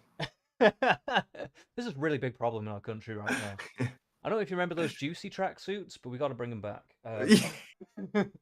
Yeah, mate. Well, you and me, we should probably be the pioneers of that. Next stream, next for debate 2, we'll wear the juicy tracksuits. Oh my god, they're actually expensive. But yeah, no. Schools go to on achieve custom. the money that you say you will Custom spend on those rhinestoned. extra teachers. Why are you making that choice? Tell Rishi Sunak. Because I believe every child should have the teachers they Have a need juicy tracksuit. in the core subjects like maths. And I think for a child in a state secondary school who doesn't have a core teacher in something like maths is going to live with that for the rest of their lives. It's not a 1-year problem or a 2-year problem. If they're in their GCSEs, it's for life. And therefore, we will have 6,500 recruits. Okay.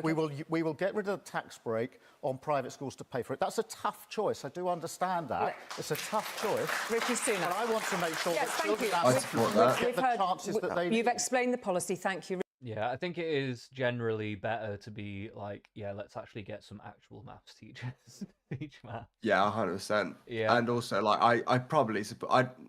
It's my girlfriend's influence, but I also support the tax break on private schools. That's definitely going to play well as well. To with a certain lot of- certain demographics, yeah, definitely. Yeah.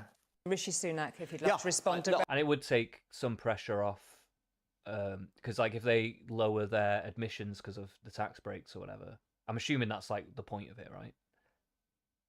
Well, if they lower their admissions, then more people go to Private schools. public schools. So What do you they're mean? saying that right now, I believe private schools don't have to pay taxes. What, he was just talking about a tax break to them, wasn't he? No, so Oh. he's saying that Let me say this. private school tax break. So, yeah, private school fees are VAT exempt right now. Oh, but that doesn't make them. They still have to pay tax, though, right? Yeah, but you don't have to, so they're going to take the VATs from private school fees and use that to employ new teachers. Ah, okay. Right. Sorry, I think I got that mixed up in my head. That's right, brother. All right. Rightly to I don't Keir agree Starmer. with it because I think people who work hard and aspire to provide that education for their kids should have that freedom. That's what my parents did, and I'll support it. But you heard it. Keir Starmer is going to raise taxes. But that's just the start. because there's a long list of other things that he needs to find the money for. So it's not just going to start and What are stop you doing to it there. with- There are £2,000 worth of tax rises coming for every working Oh family. my God! Again. Mate, he loves it. He loves really it. loves that one. He's gonna pull out £2,000 in notes and be like, "This is how much he's gonna raise your He's taxes." gonna throw by." it all over that woman who asked the question. in Yeah, front of yeah, her, yeah, start yeah. Giving This her a one's lap for you, dance. Julia. This is what Fucking you're missing put your out oven on. on for a This is what change. you're missing out on under a Labour government. It's me giving you a Smell it, smell it. just slapping her in the face. In this country, and as I said, he's saying to you he's going to raise Well, taxes. I do need to That's answer not the that. start, I and do that's need not to the answer end. that. I do need to answer that because he Very put that briefly, figure out later. Well, what's happened here is it's a classic. They put in pretend Labour policies to the Treasury, and then they get a false readout. So I'll just tell you, what they've put in for this analysis is a mental health policy that isn't the Labour Party's policy. He's put in one of his own policies. He's asked the civil service to cost it, and they've come up with this figure of £2,000. The They are an independent civil All right, service. I think, They've cost I think $2 in billion. terms... He's put it twice, I do need to deal with it. Gentlemen, please, may I just say that people can have a lot of figures to get their heads around tonight. I'm not saying that people are more than capable of calculating that rapidly at home, but I do want to actually draw the focus then, given we're on this patch, very specifically onto the question of tax. I want to talk very specifically about tax before we finish this first half of our debate. Can we clarify the similarities in your positions? Please raise your hand if I am wrong. You, as Prime Minister, will not raise income tax. You will not raise national insurance in the next Parliament. And other than Labour on private schools, you will not raise VAT. Thank you for that instructive moment. We've had a lot of viewers getting in touch to ask, where is the money coming from to solve the huge challenges raised by Paula, Janet and many others? Are you two gentlemen being honest? No, that's a bloody good question. Yeah, no one's raising any taxes. I just do not believe that. Right, from we're going to either of hire them. all these people. We're going to put all these programs in place. We're going to spend all this money, right? We're going to do all this shit. But guess what? Taxes are not. They ain't going going up. nowhere, except for private schools. But to be honest, like amongst, I think, a lot of the country, private schools and private school people have very little sympathy. Well, yeah, because they got money. Exactly. So it's basically them saying we're only going to do it to the rich. Mind you, like if you are gonna try and only tax the rich, usually I'd say that never works. It always comes down. But adding taxes on certain products, you know, private school, yacht tax or something like that, that's probably a good way to get them. Yeah, Private jet. I would say those are not bad. I think Bernie Sanders actually had a really good policy of taxing What was his? stock. When people are buying and trading stocks, he was going to do penny taxes on that, because this is like billions worth, like trillions worth of money just going to buy, and if you just tax pennies on it, so it's not even really raising their prices on buying and trading in any tangible way. So it shouldn't disrupt the market in any way. But you're just raking in shit tons off that, like constantly. Yeah, well, I mean that'll have a massive effect on lower price stocks. But So that'll what prices disproportionately are we affect. talking about here? Well, there are lots of stocks that are less than a penny. Right. Okay, so that would raise their price up to like a penny or two. Well, I imagine it would be a penny tax for the transactions. Yes, I think so. I think that's what it is, yeah. Yeah. So that would mean that for if you're moving, you know, £2,000, that's so negligible. But then the percentage of what a penny is makes obviously a big difference to how much you're putting in. So if you're buying, I don't know, maybe I'm chatting shit. I don't know nothing about stocks, but yeah, basically, I don't think you can tax income to get rich people. I think.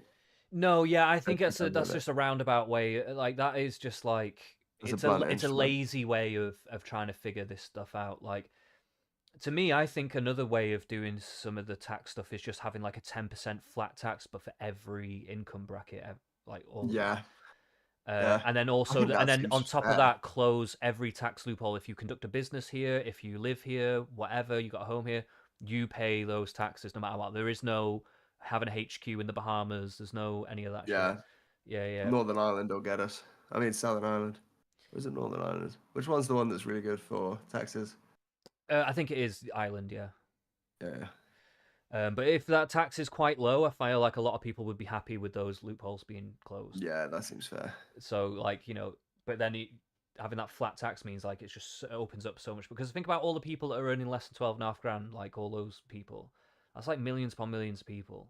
If you're just getting paid, if you're taking 10% out of that, it's pretty much nothing. Oh yeah, if we take the money from the people that at the very least, think about that.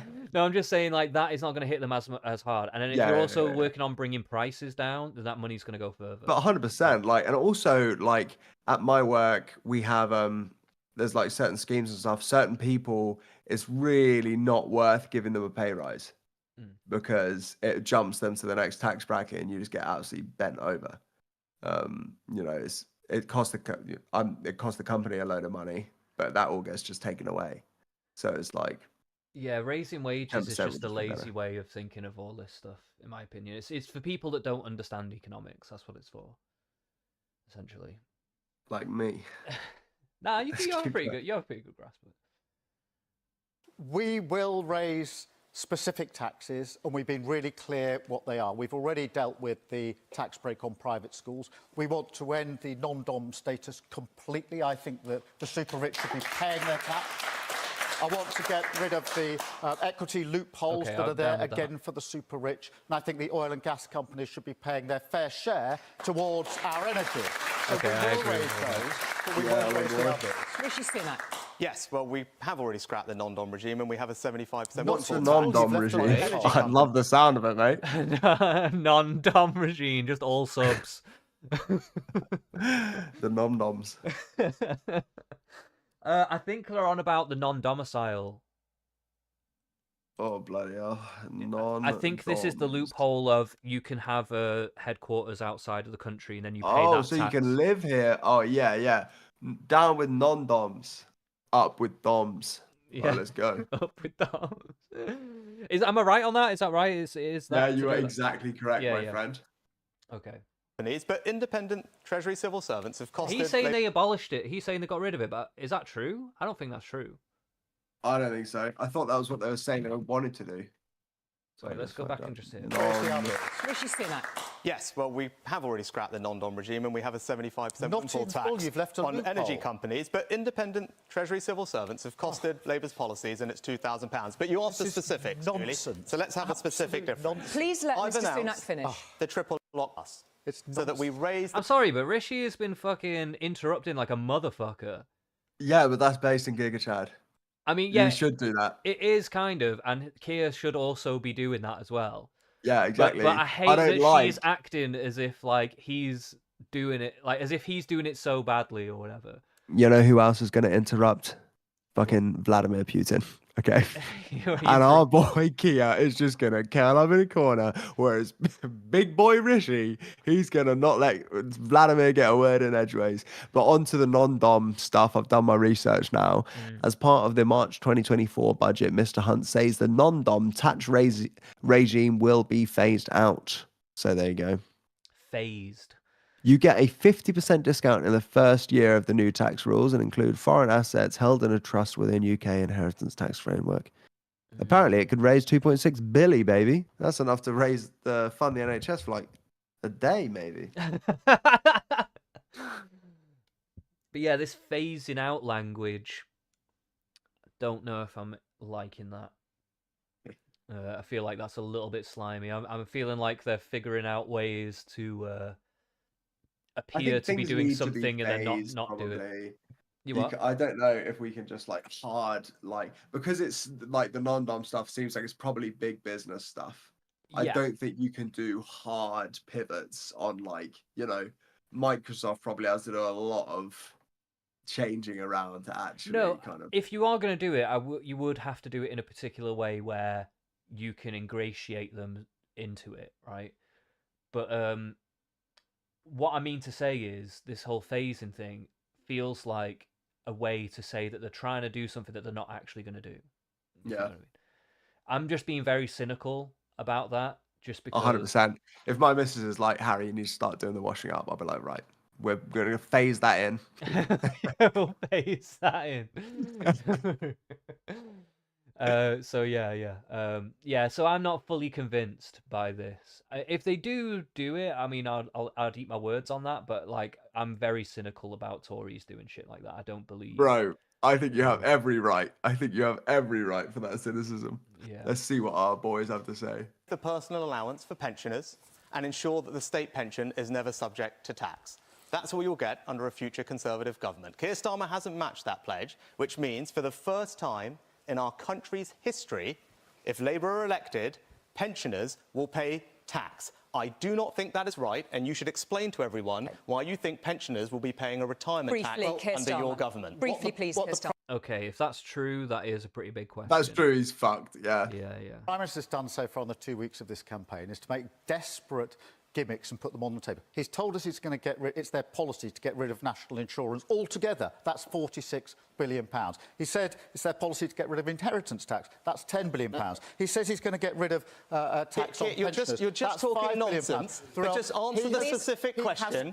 We have committed, I can tell you... Thank you, not over each other. Thank you, not over each other. No, but we've committed to the Triple Lock Plus. Under us, the state pension will never pay tax. Under you, there's a retirement tax coming for British pensioners. I think it's appalling. Explain to people... Yeah, I don't know what the fuck he was on about that. Why do you pensioners should pay tax on the state pension? Plus. Okay. The big problem with Liz Truss is that she made unfunded tax cuts. All right. The Prime Minister is doing the same thing. Okay. We're going to go round. Get an effigy of Liz Truss and just burn it on the stage.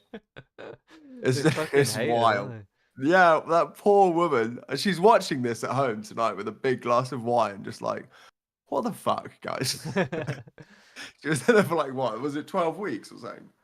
I can't remember. It wasn't very long though, was it? It was like How on earth do they expect us to believe that she did so much devastation in that time? I know, yeah. And I also think a lot of that was a lot of things culminating all at the same time, because that was literally when the war kicked off in Ukraine, and like, and everything was already crashing as it was. Oh, that poor girl. Everything was already going wrong, and then it all went wrong like right after she came into power and stuff. It was, yeah. But it wasn't. I don't even think anything bad happened. It's just that the bank said something bad would happen.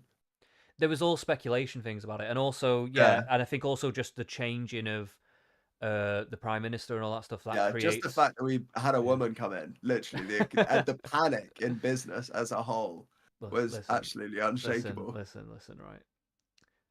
Liz Truss, yeah. No matter what you say about Liz Truss, she is a baddie. You know what I'm saying? You reckon it? You want that Trussy? Right, let's have a I'm getting that Trussy, boy. And you know what? Theresa Actually, I'm looking at her now, and for a woman of her age, she is a good-looking woman. Theresa May, fucking baddie. What, Miss May? No, I once asked Miss May for a selfie. She said no. Really? Yeah. Oh, mate, what a bitch. I met her in public. Why didn't you say you'd run through the fucking wheat fields with her? I have ran through the. Well, I was lurking in the wheat fields at the time. She's off to come around, and I tried to pop out for a selfie with a vole, and she said no. I would frolic so hard with Ms. May and then wheat fields. Yeah, actually, the funny thing is, it's like she was asked if there was anything she regretted or anything she did badly or something like that, and it would be funny if like the police came in with truncheons and actually just battered the fuck out of her for running. Yeah. That's the justice I want. That's trespassing. That. You got a wheat license? Yeah, right. No frolicking. Okay. You asked about got a license for that It's very frolicking. clear. Pensioners under Keir Starmer will pay tax on the state pension for the first time in our country's history. All right, I'm going to just It is a retirement tax. I'm and Keir keeping Starmer can talk about the past all he wants, but in the future, pensioners have got a tax rise coming under your government. All right, gentlemen, Why please. do you want to do that to pensioners? Why do you want to put up their taxes? We're just going to take a pause there. I just want to put this on the table. The Institute for Fiscal Studies independently has assessed that you are joining in a conspiracy of silence in not acknowledging the scale of the choices and trade-offs that will face us after the election. Unprotected budgets. That's budgets for areas outside of schools, the NHS and defence. They could face up to 4% of cuts a year. One word. Can you rule those cuts out? Are you being level with us? One word with us, yes or no?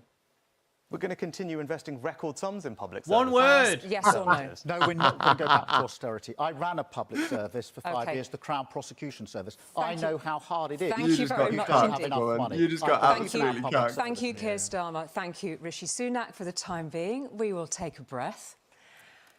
After the break, we'll be discussing immigration. Brother, that was a great time. I'm going to have to leave and we'll you for take the a second half, closer look unfortunately. at what sort of leader But I'll be Rishi Sunak tuning and Keir in Starmer for would the be. wonderful British Don't go politics away. updates. I'm interested in what they're going to talk about this next bit. All right, well, it's nice to have you here, mate. Thank you to the 4 of you watching. We love you all dearly. Subscribe to Base Centrist, okay? This is the place to get your based and centrist news. Be base pilled, be centrist pilled. And like and subscribe, guys. Nothing but love. I appreciate that. Thank you very much. Yeah, thanks for coming on, man. See you again. Oh, yeah, bring me on again next time, bro. I'd fucking love that. Yeah, I'll hit you up. I'll hit you up. How do you kick me? All right, I'm off. All right, then. It's just us, guys. I haven't actually been looking at the chat. I don't know if anyone's been in the chat, who's been saying anything in the chat. If you want to get involved in the chat, get involved. If you want to join the Discord and actually put your 2 cents in as well, and you want to get on the stream and have a chat with me about this debate, you're more than welcome. So yeah, if you want to show some love in the chat, let me know. I will be checking it periodically. I have to check it on my phone because I don't have a dual screen set up right now. But you know, I'll be checking it every couple of minutes to see what's going on in there. So yeah, if anyone's interested in coming on, or you've just got an opinion about what's being said on here, get yourself in the chat. But anyway, let's carry on with this. All right, here we go. There we go. Welcome back to Sunak versus Starmer, the ITV debate. The first half was dominated by the cost of living and public services. Just a little information for both of our candidates here. Please, an appeal from me not to speak over one another. We want to make sure that everybody can hear what you're saying. That was a gentle reminder. Not going to happen. This is also a debate as well. They should kind of go after each other, I think. If anything, that's what you really want. They should do it a little bit more like the American ones, where they just give them a question and then you just have to fucking fight it out, you know? I feel like that's better. It may not be so gentle next time.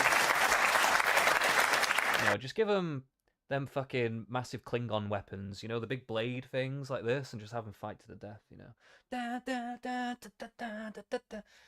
Yeah. I'd pay money to see that, actually. We now turn to another important issue in this But then again, if it's on my tax dollar, I want it for free. Yeah. election. Get that shit on the BBC. And that is immigration. And our next questioner is Stephen from Warrington. Stephen. Thank you. Everyone's from the north. Every single one. The last one was from Telford.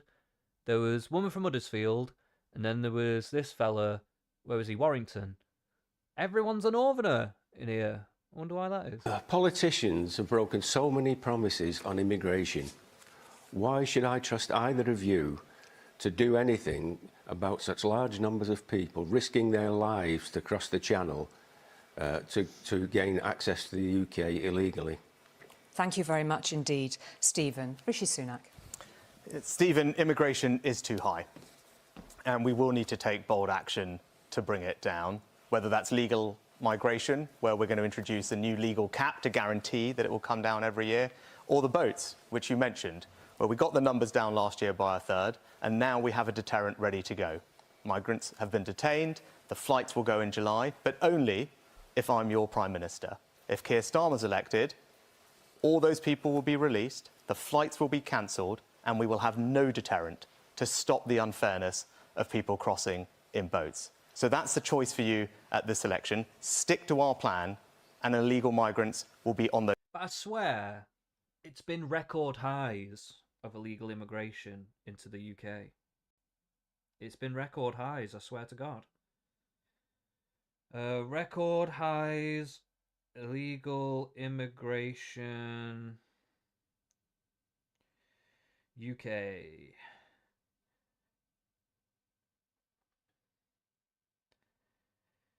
UK migration source. So we've got legal migration is at a record high, right? And that was into 20. That was last year. That was 2023. Apparently, the channel crossings did fall in 2023. I don't know by how much though. 36%. Okay, all right, fair enough. That part apparently is true according to the BBC. I'll take that at face value. But legal migration is at a record high. So he has proposed, though, a cap on that, which is fair enough. That could help. Or it could just be that we just need to do more targeted immigration for just high skill workers and fast track lots of stuff that we have like gaps in the market for, rather than just taking large swaths of just whatever the fuck, you know? So I guess we'll see. Those planes, with Labour, they will be out on our streets. Thank you very much, Rishi Sunak. Keir Starmer. Well, Stephen, the levels of migration are at record highs, 685,000. It's never been that high, save in the last year or two. The Prime Minister says it's too high. Well, who's in charge? Who's in charge? He's the most liberal Prime Minister we've ever had on immigration. We've never had numbers like this before. And he says that you can believe him on the boats. Nobody should be making that crossing across the Channel. 18 months ago, the Prime Minister made a promise. He said, just like the NHS promise, he was personally accountable for it, that he would stop the boats. This year alone, 10,000 people have crossed on boats. That's a record number. So again, he's made a promise and he's completely failed to keep it. Thank you. Rishi Sunak, respond directly to Keir Starmer. Yeah, over the last 12 months, the number of crossings have down a third because the plans we put in place are starting to make a difference. But the choice of this election is about the future. I believe you need to have a deterrent. The only way to stop this problem is to say to people who come here illegally, they cannot stay. And we're gonna kill you. No. You cannot stay. But, like, the thing is, though, is that we've been having, like, this big problem with all these migrants staying in hotels and shit. So, like, what the fuck is all that about? You know, they've been getting, like, loads of help support. I mean, now these could be refugees, but I think a lot of them are illegal migrants. Or the illegal migrants become refugees? I don't know how this fucking shit works, man. It's actually a little... It's a bit shadowy, the illegal migration stuff in the UK. It's actually a bit shadowy. It's hard to know the full details of it. The illegal migration in America is much more documented. Like, people just literally go to the border and document all this shit. People don't really do that over here in the UK. It's kind of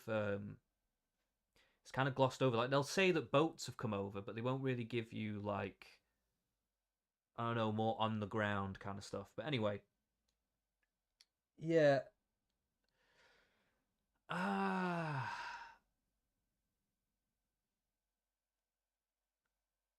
Yeah, there's been a lot of problems with that kind of stuff, like all these like migrants coming into hotels and stuff, and like I don't know where they're all coming from and what that's all about. He's saying that they can't stay and all this stuff, but the actions of his government are showing that like they put illegal migrants or refugees or whatever, I'm not sure which they are, in all these hotels and stuff. So what's it gonna be?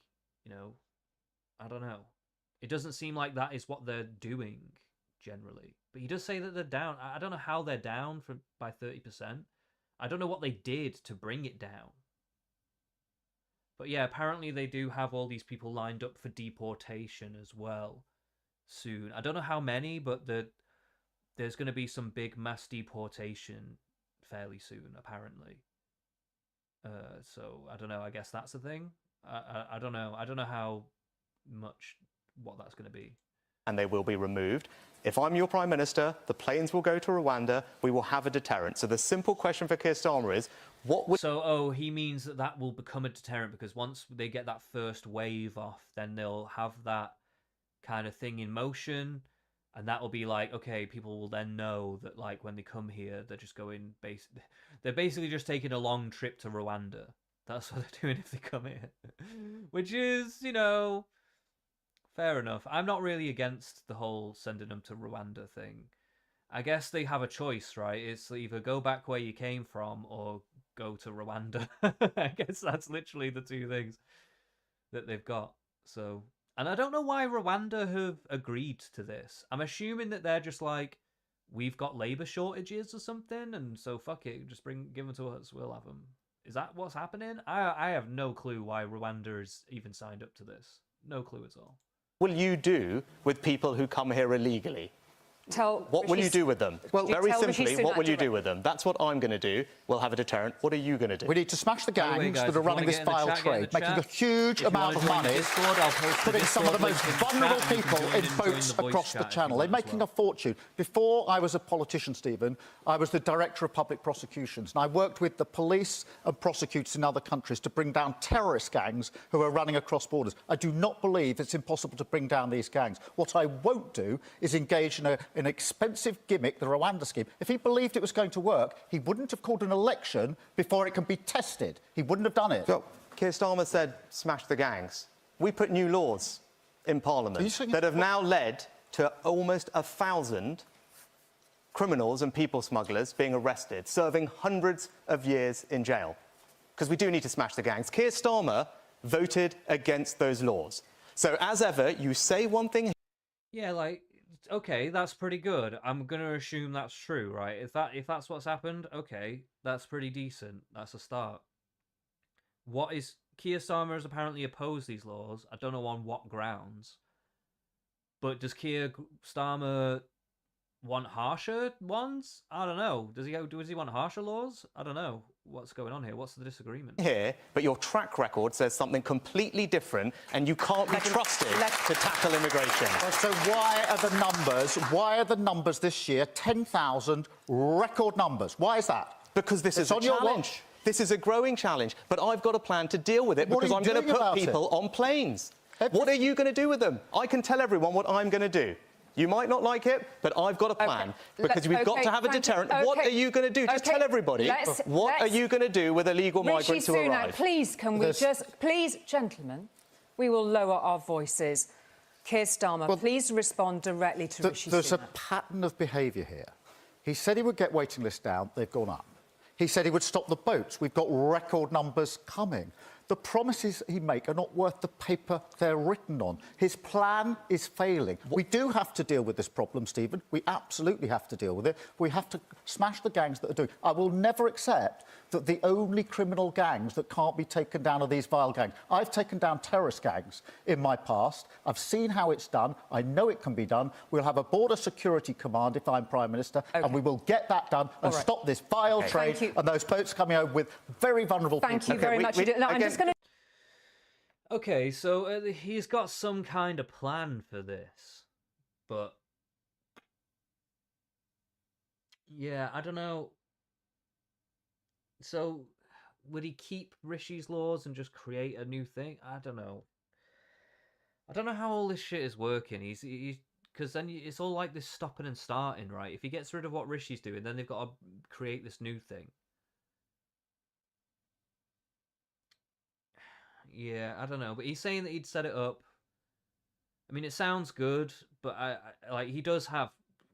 He was a lawyer. This guy was like a barrister or whatever. He was like chief. He was like a really high up law guy, and like you say, he was going after terrorist gangs and stuff and prosecuting them, which is, you know, that's pretty cool. That's actually a pretty cool thing that he said there, to be fair. And that experience could potentially be more effective than what the Tories have been doing. But I guess the proof is in the pudding. It's like it's hard to know. It's hard to know what would be better, though, isn't it? Because he's pronouncing this. It kind of sounds good on paper, but how is he really going to execute it? Is it going to actually be better than what the Tories are doing now? I don't know. It's a tough one to call.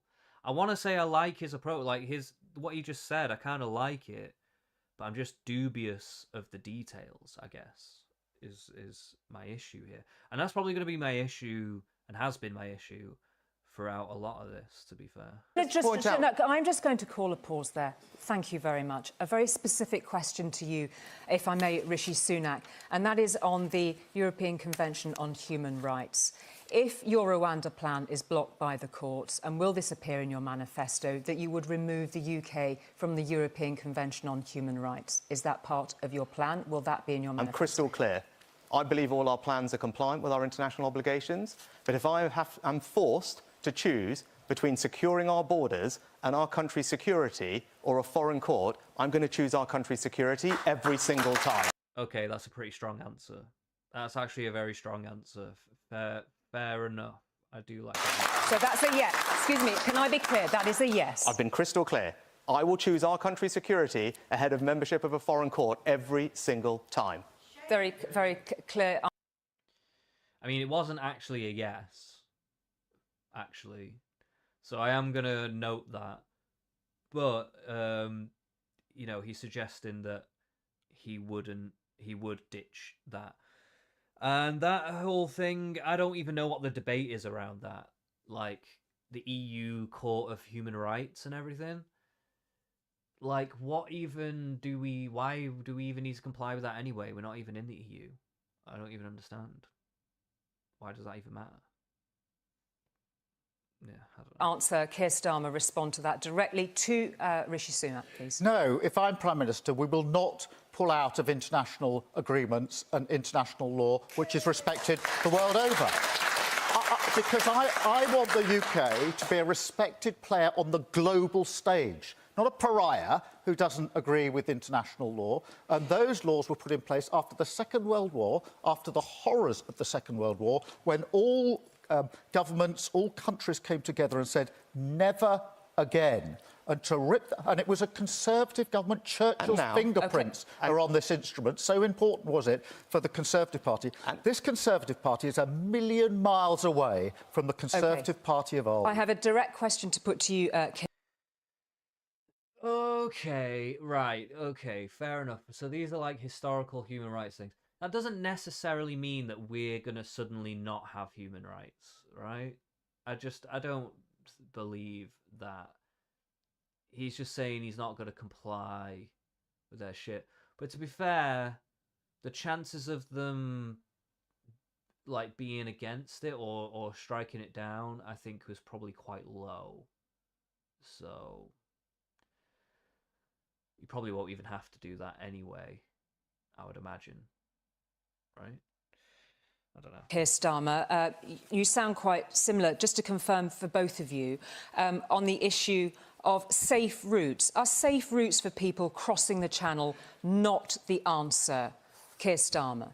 Well, I don't think anybody should be crossing the Channel.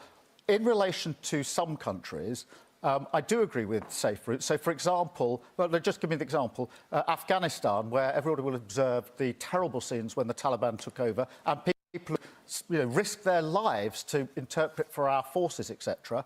I thought they should be allowed to come here to safety, and I supported the safe routes for them to do so. There are circumstances where I do believe that's the right thing to do. Ukraine is another example. Thank you. We just need to keep this brief. Yes or no to safe routes for those crossing the Channel? Of course we should have safe routes, but when we've controlled our borders, we will be able to have a conversation about the right number to accept. We've been a very generous, compassionate country. But we talk about European conventions. 20 European countries almost now have agreed with my approach. Believe that you need to be able to return people to a safe country, otherwise you can't solve this problem. We still haven't heard from Keir Starmer, and this is meant to be a debate about the future. I will put people on planes to create that deterrent. Multiple other European countries agree with that. What will you do with illegal migrants who come here? What will you do with them? Well, would you consider processing asylum claims in a third country, Keir Starmer? Yes, if that was possible to do it in compliance with international law, of course. But just let me deal with this, because... So he's saying that he would actually be okay with the Rwanda thing if the International Court agrees with it. Okay, so I don't know. Do we have a problem here? You now agree. So you... now, you've just changed your mind. We were not going to talk over each other. So you now agree with third country deals. Thank you very much. Could I just get a word in edgeways? Mr Sunak. Mr Starmer. At the moment, people are arriving by small boats and not having their claims processed. by the end of the year, that means there'll be 100,000 people in hotels at taxpayers' expense who are not having their claims processed. That means one thing: they cannot be returned. And that's why returns have gone down by 40% on his watch. Now, he'll say again, well, don't look at the last 14 years. I know that was terrible. Don't look at that. I'm just looking forward. But I'm sorry, we're all living with the consequence of your awful decision. Thank you. See, that was what I was talking about with them hotel things. So that is growing. So, yes, the crossings are down, but whoever is coming over is staying. So I was right about that. He's talking about sending them back and everything. But I guess maybe that hotel thing was a stopgap while they were sorting out this Rwanda thing. I'm not really sure. Yeah, I don't know. We'll see how that goes. Right, so, gentlemen, thank you very much indeed for that. We are trying to get as many topics in. Thank you. No, thank you. I'm just going to draw a line under that. We are just trying to cover as much ground as possible. I'm sure you both understand that. Thank you. We're going to turn now to our fourth question from Omer from Manchester. Omer. Thank you. I'm worried about the UK's lack of leadership on the world stage. I want our PM to be strong enough to take a stand even when it's hard. So what should happen next to stop these awful scenes we're seeing in Gaza? Thank you very much. Oh, you had to get the Asian guy to say that, did you? Indeed. For that question, Omer. And that question there, it has a wide range to it, but very specifically, it is about the Hamas terrorist atrocities of October the 7th and then what unfolded after, the scenes of which we see on our television news every evening. So I'd like you both, please, to address that particular situation. A lot of people have been very uncomfortable with the stance that both of you have taken on this. How would you respond? First to Keir Starmer. Well, Omar, the situation in Gaza is intolerable. It's catastrophic. Tens of thousands of people have been killed, a disproportionate number of women and children. So, Omar, what we need now is a ceasefire, a cessation of the hostilities straight away. And for these purposes, which is really important because it's a very grave situation, firstly, we need... Wait. We need this ceasefire. Yeah, of course, we can just say that. But how are you going to be convincing either side to do that? And, like, how does Britain even have any kind of power to do that? Like, how does the UK have any room to step in here? This is pretty much like the USA, Israel, Hamas and Iran and a few other people. Now, the only thing the UK could ever do is if it all really kicks off is that we would jump in and lend a hand with our military, right? But other than that, like, what is he going to do? Is he going to be walking into the office with fucking Bibi Netanyahu or whatever his fucking name, fucking that Yahoo guy, you know? Is he going to be going in there? Like, what is he going to say to him? Like, what this guy in Israel is not going to do, is not going to respond to anything. Like, what is Britain going to do? What are they going to threaten him with? They've got nothing to do. Like, they can't... It's kind of a bullshit question, number one, and it's kind of all the answers are going to be bullshit too, because Britain has no real stake in this situation whatsoever. Unless there's just shit I'm not aware of, but like, I don't believe that the UK can convince anyone to go into a ceasefire. I think that's bullshit. We have to get the hostages out. They've been held for a very, very long time, and I dread to think that the state they're in. Secondly, we desperately need humanitarian aid into Gaza, but desperately, it's catastrophic. Thirdly, and this is where the leadership piece comes in, we have to find a path to a lasting resolution. That has to be a two-state solution, and we need to show leadership on that. And I know that if we're elected into office, if we're humble enough to serve, that will be my solemn duty. Rishi Sunak. Yes, Omar, it's an awful situation, and I'm pleased, actually, that Keir Starmer supported, alongside me, Israel's right to defend itself in the face of the atrocious attack that they suffered. But right now, you're seeing that US have put a deal on the table, which we strongly support, together with our allies, to bring an immediate end to the hostilities, release hostages, get more aid in, and then build towards a lasting settlement with a two-state solution. We've led in providing more aid to Gaza, something I'm proud that we've done. Our troops have helped build the port that's being established. But more Oh, okay. So I guess the UK is a little bit more involved than I thought. I didn't realize they were a part of all that stuff. Also, I just want to note in the you can't see this on the stream, but in the chat, the chat at the side of this video, a guy has just written this guy has just written the word "come" several times in the chat. He's just written the word "come." I don't know why. In fact, the the right hand chat is actually schizophrenic. What have we got? We've got in capital letters. We've got "screw reformer loonies." British people still using the word like loonies. Loonies. That's hilarious. Another guy saying vote reform. What else have we got here? Vote Oswald Mosley. That's a deep cut for anyone who knows anything about historical British politics. Honk if Thatcher is dead. Come. Honk if you're a groomer. Come. This is the chat at the side. What is going on? We got a Prime Minister debate. Prime Minister debate. The fate of our country is held in the hands of these two men.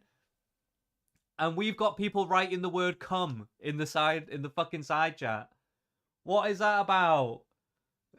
There's a lot of people saying vote reform as well. It's quite funny. More generally, the world is a more uncertain place. What Hamas doing is indicative of the dangers we face, which is why I've made the bold decision also to lead, to increase investment in our country's defence, because I think that's necessary to keep you safe, everyone safe. It's something that the Labour Party have not matched. That was a little bit of a weird thing to tack on the end there about our own defence, but I guess considering the state the world's in at the minute, it's probably a good time to maybe bolster the old hatches, you know what I mean? So I can't batten down the hatches, bolster the hatches. What the fuck am I talking about? Yeah, bolster the artillery, you know. That's probably a good move considering the world's climate right now. So it seems a little bit weird to add it on because he didn't want to say directly that is why, but like, because Hamas are not going to be attacking the UK. You know what I mean? When we're talking about Israel, Palestine, all this stuff, and we're talking about Hamas are not going to start suddenly firing rockets at the UK. Like, you know what I mean? They can barely hit Israel as it is. You know what I mean? They're shooting rockets into their own friggin' hospitals and stuff. So, you know, he's kind of alluding to maybe further wars in the future. So I don't know if he knows something we don't know, or if that's just like a precautionary thing, just because of the way the wind's blowing. But yeah, I guess. Thank you very much indeed for those serious, considered responses to the first part of Omer's question. You raised a question there very specifically at the end of that. I just saw on the other. Sorry, I have to stop this for the side chat. I just saw we've had Oswald Mosley, vote Oswald Mosley. Now we've got vote Enoch Powell. By several people in the chat. Several people are saying vote Enoch Powell. And somebody keeps saying honk if Thatcher is dead. I don't understand what the fuck. People are just saying random shit in the fucking side chat. It's so funny. Statement, Rishi Sunak, raising the question about our security or otherwise under the potential leadership of Keir Starmer. Do you really think the man standing next to you is a threat to our national security? No, I don't think the Labour Party can be trusted to keep this country as safe as the Conservatives. The world is a more dangerous and uncertain place than at any point since the end of the Cold War. I've made the decision to invest more in our defence, taking it up to 2.5% of GDP. I really don't like... Keir, right, has had some good moments. I will say, he's had some good moments. But one thing I'm really not liking that he's doing is these little bitchy comments and these little like head shakes and like I don't know, it's just weak sauce, mate. It's weak sauce. It's not like It's just not. It is weak sauce. It's not cutting the mustard. You know what I'm saying? Yeah, I don't know. He's not cutting the mustard for me right now doing stuff like that. He just needs to play Rishi Sunak at his own game and just be like over talking him. If he thinks this is ridiculous, just be like, no, you're not. I will keep it safer, bitch. I'll hold it down, bitch. Like, you know, he needs to have some kind of energy, but he's just got this like petulant, bitchy energy, and it's not like, it's not. It makes you wonder, like, what is he gonna do when he's faced with other leaders in the world? What, are you gonna be sitting there being a little bitchy guy? Like, what? How is this gonna work in reality? You know, if you can't deal with Rishi Sunak on this stage, like, this is easy mode. Like, you should be able to deal with someone like Rishi. Like, I feel like, get me up there, get Harry who's in here up there. Literally, you could probably get generally just any old motherfucker, whack them on that stage, and they probably do a pretty good job. You know what I mean? Against Rishi, tearing him down. So yeah, I don't know, man. This is Keir is just not, like I say, he's had some good moments, but he's not pulling together the right energy that's given me like, this guy's the leader, you know? That's the hard part about this. Because I want to like him. I want to. He started off kind of strong, but it's just really not formulating into anything tangible right now, I don't think. And Rishi has been spotty. He's had some good moments, a fair few bad moments too. But he's also been kind of consistent in everything he's saying. So he just is, at this point in the debate, he's coming off a little bit better. The Labour Party have not matched that. And worse than that, the person who would be Deputy Prime Minister under Keir Starmer does not believe in our nuclear deterrent, the ultimate guarantor of our security. So no, you can trust the Conservatives with our country's security, and my track record and our commitments prove that. Keir Starmer. This is shocking. Before I was Could you tell Rishi Sunak your before I was a response? politician, Oh, that's a bit I was the Director of Public Prosecutions. I was working on national security. I was dealing with terrorist plots. One of them that we prosecuted was to take down 7 aeroplanes as they were halfway across the Atlantic. They were going to be blown up. That is one of the cases that I prosecuted, knowing how important it is to keep everybody in this country safe and sound. Imagine what would have happened if those planes had gone down. For the Prime Minister, who was at the time making money betting against the country during the financial crisis, that's what he was doing when I was acting on national security. Wow. Okay, just as I said all that, I just fucking one-guyed myself, didn't I? I just fucking paused and did myself. Okay, that was the energy I was looking for, and that was actually a very good response. That was actually a very strong response. I actually appreciate that a lot. Like, he's like, yeah, I was taking down fucking terrorists, bitch. I was taking down, like, and he had that angry energy. He's fucked off the petulant, bitchy energy, and she started talking. He overspoke her. He was like, no! This is an outrage! That's what we want. Okay, that was good. Okay, that's an To improvement. now say that somehow national security is safer in his hands is insulting, and it's childish. OK, thank you. A very brief response to that. Well, I'd have rather had my job than work for extremists like Abu Qatada and Hizb Well, the Crown ut-Tahrir. Prosecution So people Service should is an extremist organisation. No, Abu Well, that's Qatada and Hizb ut-Tahrir were who you work for as well, so people Honestly. can Google that and have a look. Honestly. But there's a clear choice. What? He's worked for who? Abu Labba Ding Dong? Like, what the fuck is that about? I don't even know what he's trying to say there. Is he trying to say that he worked for some fucking Islamist extremist at some point? Like, what does that even mean? I'm not sure if I'm not sure what that's about. I'd have to look into it. I'm investing more in our country's defence, up to 2.5% of GDP. OK. You are not doing that. OK. So how can you tell people you will keep them safe when you're not willing to invest more in our country's Thank you. security? We've explored both of those positions. I'm just going to draw a breath there. Just once again, we've got a quick-fire question for you from Stephen from West Sussex, who sent us a question and asked, just very quickly, a very brief answer from both of you. Would convicted criminal Donald Trump be someone you, as Prime Minister, would want a special relationship with? Keir Starmer. if he's elected president of the US, then we will deal with him. It's up to the people in the US to decide who they want as their president. And the special Even if he's a criminal. The special relationship transcends whoever fills the post of Prime Minister and President because it's such an important, strong relationship. Thank you. Rishi Sunak. That is actually not a bad answer, to be fair.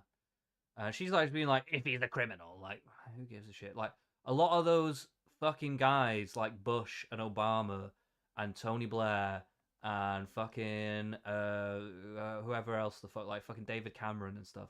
A lot of these guys have basically been at the helm of atrocities and mass killings in the Middle East and stuff, and phony wars which they lied about. These are fucking war crimes. They should be crimes against humanity. And you're worried about a guy paying off a fucking porn star? That's who you're worried about. Like, seriously, man, get your fucking priorities in Yes, order. because having a strong relationship with our Those guys are criminals, man. Trust me. closest partner and ally in the United States is critical for keeping everyone in our country safe. Thank you for those brief answers. I love how Rishi just did not address anything about him betting against the country and all this shit as well, like, which is true. Yeah, what a fucking cunt, man. What a cunt. Rishi Sunak and Keir Starmer. We're going to go on to another question now, and this one is on the very pressing issue on climate change, and we're going to go to Claire from South London. Hi, Claire. Thank you. The world is facing a climate catastrophe now. Both of you have broken promises on the environment. What are you doing to put climate at the very centre of your policies? Thank you very much, Rishi Sunak. Well, Claire, They got this fucking woman to talk about climate change.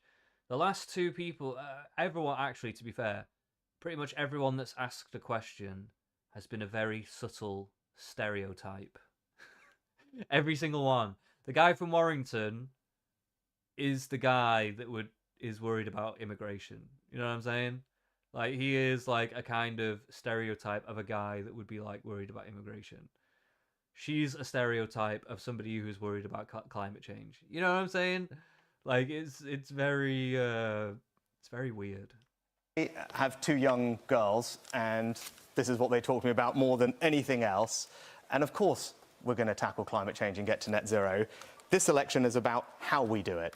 And I don't think that British people should solve a global problem all by themselves, which is why I'm also prioritising our country's energy security and your bills. We've heard a lot about the cost of living challenges today. So I have made some decisions, bold decisions, that will mean that we can save all of you thousands of pounds, still meet our targets, and we can ensure our country's energy security.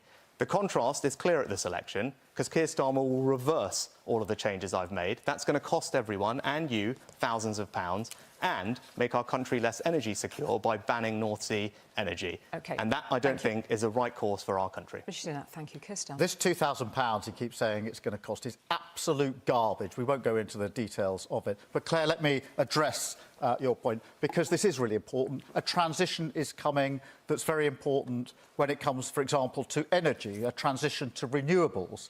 I don't think we should just see that as a challenge. It's a huge opportunity, because if we go to renewable energy, that means cheaper bills. Renewables are cheaper, not just for the short term, but for the long term. It gives us energy security, so it means that Putin can't put his boot on our throat, and the result you've all been feeling for the last 2 years. But it also gives us the next generation of jobs. Other countries have realised renewables is the future. They're in the race. I want the UK to be in the race. I want us to win the race. When it comes to hydrogen, offshore wind, solar, nuclear, the question I ask is why not? Thank you very Britain? much. That's 45. I mean, like, yeah, we should. They said renewables, but he did throw nuclear in there at the end. I do like that.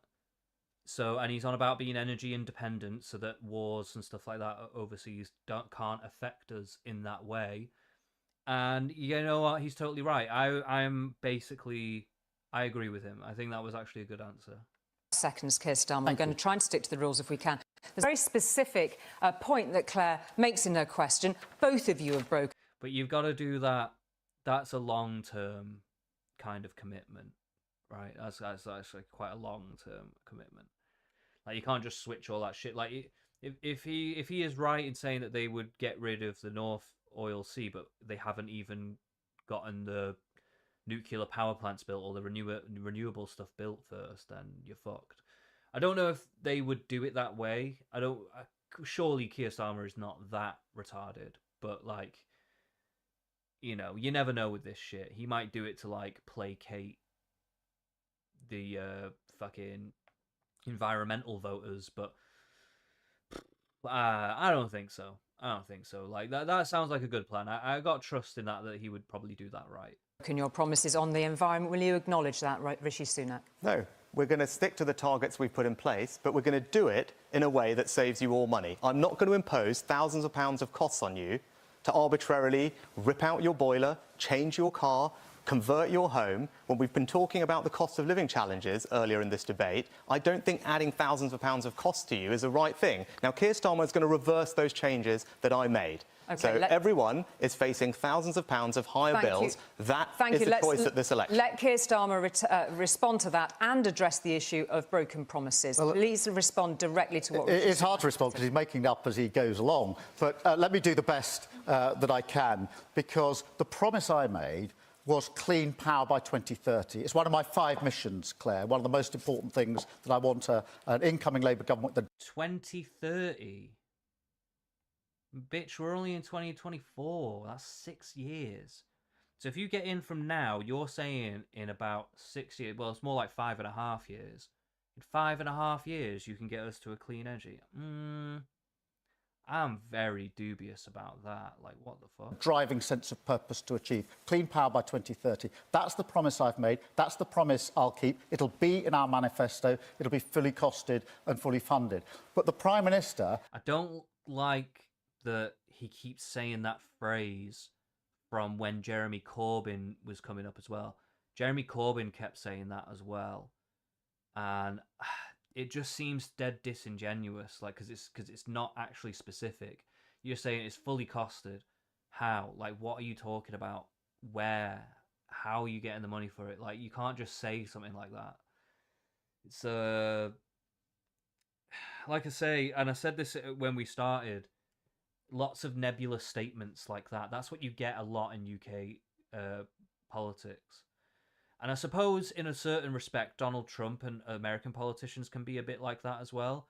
But they will usually tag on a policy or something that will, like, justify it. So, like, you know, let's say, what are we talking about here? Fuck, I can't even remember what we're talking about. Just to achieve clean power by 20... Oh, clean power, yeah. So, you know, it'd be, if it was Trump, he'd be like, oh, you know, we'll get clean power, you know, we'll do it, we'll find the money... Don't worry, we'll go after, we'll lower the, I don't know, we'll tax the Chinese on tariffs or something like that, and we'll get you that clean. I don't know. He'll say something like, there'll be like some level of a strung together plan that it can work in a sentence that you will understand, you know? Whereas in UK, they will just say it's fully costed, and then just expect you to just believe them. You know what I mean? It's like, okay, where is that going? 2030. That's the promise I've made. That's the promise I'll keep. It'll be in our manifesto. It'll be fully costed and fully funded. But the Prime Minister is slowing down on the climate change. The problem with that is not only is that inconsistent with our obligations, it will cost more in the long run. Okay, let Rishi Sunak respond to that. So it's completely head in the sand stuff. Keir Starmer's going to reverse the changes I made. To install a heat pump now, if you don't need to, costs about £7,000 or £10,000. To convert your home, again, if you're in a terraced house in Darlington, £10,000. Changing your car. When Keir Starmer is on that third three-quarter angle like that, he looks like Giles from Buffy the Vampire Slayer. Is anybody else seeing this? This guy looks like Giles. Kind of like it, actually. It makes me like him a bit more. I'm not gonna lie. Sooner than America, Canada, Sweden, France, Germany, as he wants you to do. Thousands of pounds. Okay, let There's Keir a simple Starmer choice respond at this election. Thank you. If you think Labour are going to win, start saving. Let Keir Starmer respond to those specific points. Keir Starmer. Well, the company that the Prime Minister's been using to try and trail out these figures has done some analysis, which is actually published today, Prime Minister. You obviously haven't seen it. What they say, this is the company he's relying on, is that will cost more, the 2030 plan, if you're with the Prime Minister than with a Labour government. And that's been public. I don't know whether you've been too busy or you perhaps haven't seen it, but the very company that he relies on to trot out these false figures is actually saying it's more expensive with the Conservatives than with Labour. Now, I would like... But wait. Is that because the way they're saying this is so ridiculous? What does he mean? Like, why would it magically be cheaper? So is it that they're comparing their plans? Like, what does he mean? Are they comparing their plan? What? I'm assuming that must be what it is, but it's just not very clear. He's just saying it's like, oh, they just figured it out. Well, how? I don't really... Yeah, I guess they must be comparing plans. That's the only way, that's the only thing it could be. I just don't understand how they can't just say these things quickly. Like, why is it always left up to the imagination here? I don't want to be imagining things with politicians. I don't want to be imagining. I want you to tell me. You know what I mean? You guys are sneaky, snaky liars. Okay? Everybody knows that. So, you know, I don't want to be having these vague statements. I could just to answer that. Rishi Sunak, Anyone can respond go online directly. when they get home. Go and see how much it will cost to convert your home. Go and see how much it will cost to install the heat pump. Go and see how much it will cost to change your car. Those are all the things that he's going to force you to do sooner than is necessary. You can go and see tonight the thousands of pounds that's going to cost you. I said it before, I'll say it again. He is going to put up your taxes, put up your bills, very as much. clear as night follows day. I'm going to just return very briefly to Claire's question. She's talking about a climate catastrophe now. What are you doing to put climate at the very centre of your policies? Very briefly. I want to set up Great British Energy.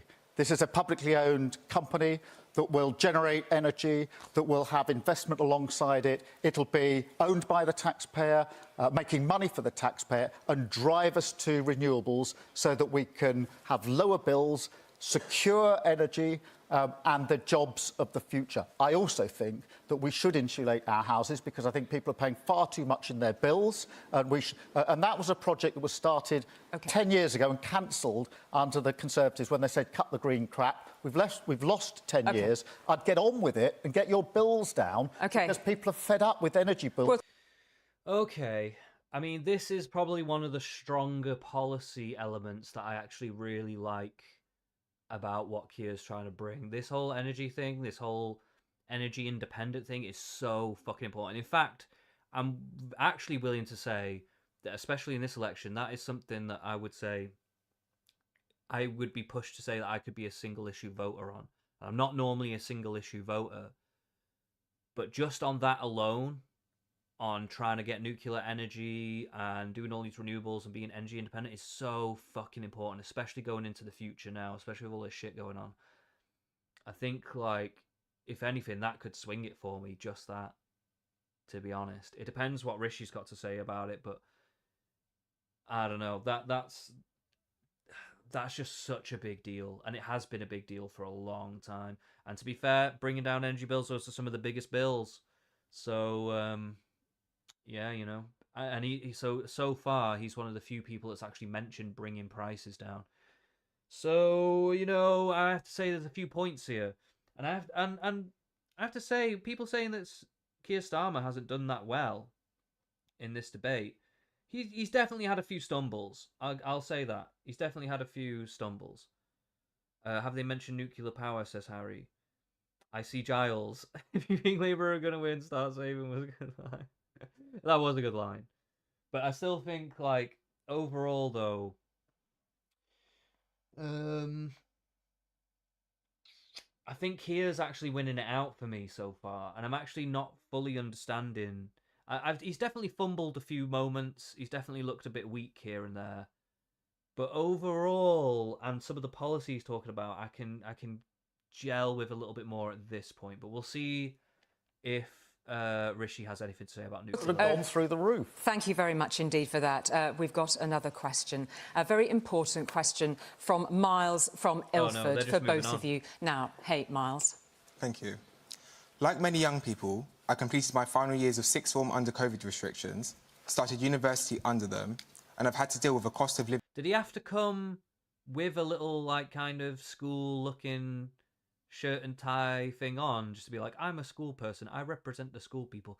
Like, you know what I'm saying? Like, every single one of these people, I don't know how long Harry's been watching or not, but every single one of the people that's asked a question has been some subtle stereotype of the person that would ask this question.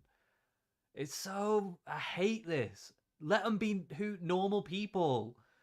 Don't have them be like, I represent the part of the country that would ask this question. It's such a weird way to do things. Living crisis, a housing crisis, and an unstable world. What future can you offer my generation, and when will we become your priority? Thank you very much indeed. Keir Starmer. Harry says Well, Miles, what I think is really important is that you have the further education opportunities that you need, whether that's university or technical skills. I think either are perfectly, they're When he equivalent. says technical skills, I'm assuming he means like trades and stuff. I would hope. They're really important. My dad was a tool maker, so he went down the skills route. Wait a minute, I thought you worked in a factory. I was the first, as it happens in my family, to go to university. So we would ensure that those jobs are there for you, for the future, that you have the opportunity to get on. We'll build the houses so you don't have to be, 30-something, 35, 36 before you own a house under this government. But what I won't be doing is sending you on national service, some sort of teenage dad's army, which would be what the Prime Minister would say. Forget going on to university. He wants to send you off to do national service. Thank you very much, Keir Starmer. Rishi Sunak. You know, we have an enormous amount to be proud of as a country, but we do need to do more to make sure our young people, like you, Miles, get the opportunity.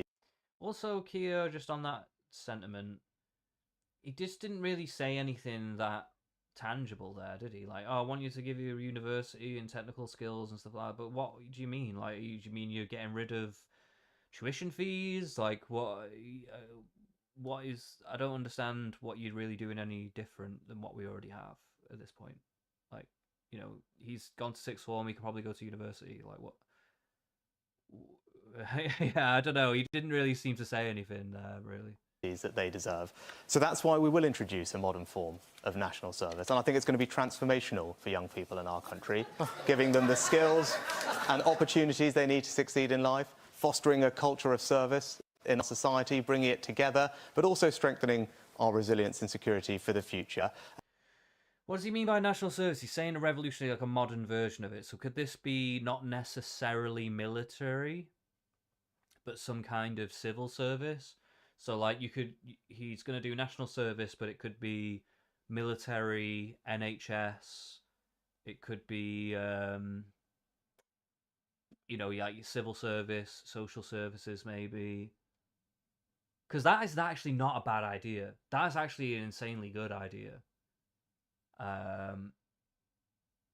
And people are laughing at that, but, you know, a lot of people in this country are not really invested in this country, and I think people should be more invested in this country. People are deeply apathetic in this country, and it's actually a plague. I don't know, man. Like, that's actually quite a good idea. I'm not going to lie. I actually quite like it. I think it's pretty decent. It just depends on the details. I want to know exactly what he's talking about here. If it's what I'm saying, I like it. If it's just military, I still don't completely hate it, but it's not what I would have opted for. But, yeah. And I think it is going to be something that's incredibly positive. But beyond that, I want you to have financial security. So when you get that job, when you save for that house, we make it easier, which is why I want to keep cutting your taxes so you can keep more of your money, build for a deposit for that first house, and not saddle you with £2,000 of higher taxes. Thank you very much indeed, Rishi All right, another fuck it. Sunak. Keir Starmer called the national service proposals a teenage dad's army. What would you say to that, Rishi Sunak? Yeah, I think Tell him why you don't think it's that. Yeah, whatever you might think of it, it is an idea that's transformational for our society. Well, the army don't like it. But they say Keir Starmer, all he can do... Mr. Sunak, all he can do...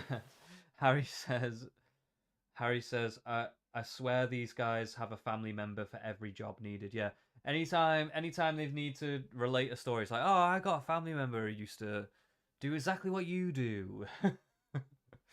So I know exactly what you're going through. is sneer at it. Sneer at it because you don't have any ideas for the future. You don't have anything that's bold, that's going to transform our country for the better. And in fact, everywhere I've been... I mean, I'm not going to lie, the energy thing probably is a transformational thing. That would be a very good thing. Honestly, I like both of these. I wish we could do both of these things. Do the energy thing and do the national service thing. I want to do both. Can we do that? Somebody? Since I've made the announcement, I've had people talking to me about how they think it will be wonderful for their children, how they think it will change our country for the better, and it's an example of the bold action that I'm prepared to take. So I went out into the streets and places where I knew I would get a positive response, and I got a lot of confirmation bias. It was very good for me, really bolstered my self-esteem and my conviction in the way that I think. But no, to be honest, like, I'm not going to lie, honestly, it does depend on the details of this for me, but if he's saying a revolutionary, because the way he phrased it, although he didn't go into any details, the way he phrased it made it sound like it wouldn't just be typical military style, what do you call it, kind of service thing. Can't even think of the fucking word off the top of my head. National service. So yeah, we'll see about that. We'll see about that. To do things differently, to deliver a more secure future, you don't have big ideas like that. They've been in power for 14 years. And after 14 years, with a few weeks to go before the election, they come out with this desperate idea. It was such a brilliant idea. Why for 14 years has your government not lifted a finger to do it? It's a desperate attempt. Now the election's being called to get some attention to put something on the table. The other thing I would say is this. It is very important, Miles, is that the money the Prime Minister says he's going to use for this national service, he's going to take away from levelling up. Remember that promise in 2019, we're going to level up? Well, now he's going to use the money for national service, and the army say, and the military say, this isn't going to help us because we don't have the wherewithal to train people, and it'll take away from our own budget. Oh, so it is just military then? So that's not like a new idea. Why is Rishi Sunak painting it as like this new revolutionary idea, big visionary idea? If it's just the same old military shit that national service that we've had in the past, that's just whatever. I don't mind it, but like I don't know if it's really necessary. But like I thought like a service that would like encompass many different aspects of the country's systems, especially ones that, because a lot of them are failing, they've got staff shortages and stuff. Like if you could do a national service but at the NHS, that'd be sick, right? Loads of people would probably do that. Well, I mean, you'd have to because it's national service, but you know what I'm saying. Like, if you had like an option to pick between different services that you could go into, I actually think that could be a good idea, but it seems like that's not the idea. It's not thought through, it's not sensible, it's desperate. Could you respond very specifically on those points? Actually, having spoken to lots of people from the armed forces, they're very supportive of the plan, and they think it will do brilliant for them over time to attract people into the armed forces. And actually, the money that we spend on levelling up is partly spent spreading skills and opportunities for young people. And I think this is the best way to do it. But again, you've had 14 years with nothing to do but think about the future, but you have nothing to say about it, and all you can do is talk about the past. And it's clear, there are no big ideas here. If we want to transform our country for the better and deliver a secure future, you've got to have leaders who are prepared to do big, bold things. I am. Not saying you're stuck in the past, Keir Starmer. On the one hand, he says these are all the big ideas that Keir Starmer's coming up with, and they'll cost a fortune. Then he says he hasn't got any big ideas. I do appreciate why he doesn't want to talk about the last 14 years. He's ashamed of the last 14 years. He's not said tonight in this debate one thing saying, this is our proud record, vote for me because we've got a great record. He can't say that. He can't say vote for Conservatives because we've got great leaders, burnt through 5 Prime Ministers. So all he can do is say, please look at the future. Please don't look at what we've done in the last 14 years. We cannot have 5 more years of this. Got to draw a line. We've got to turn a page and start Thank you very much. Labour. And that was a pretty strong response, just from like the debate standpoint. Like it's not like the strongest response in terms of like actual word, like what he was actually saying, but just in terms of like how that came off, that was actually a pretty strong response.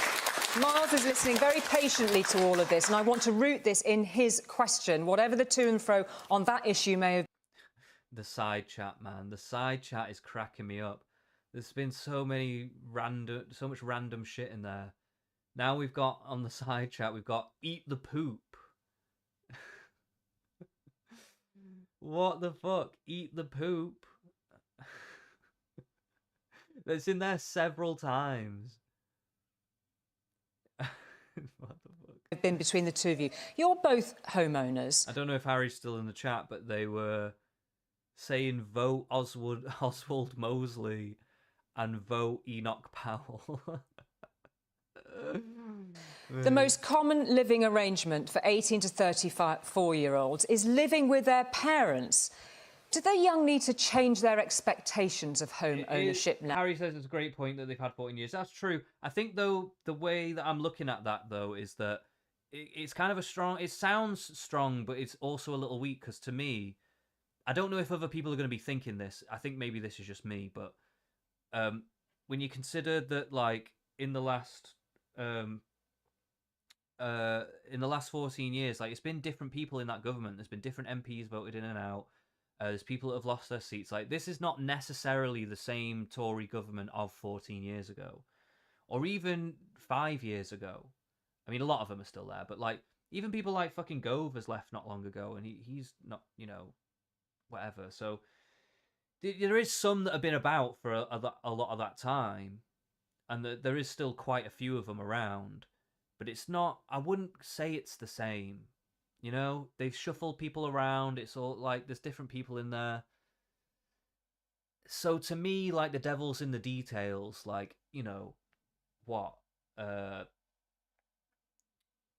Yes, the last 40. You want to bang on about the last 14 years, but realistically, you need to be kind of confronting the current government that you've got in front of you. If going on about past prime ministers and stuff, I don't know how well that really comes off. It's like, you know, deal with who you've got now.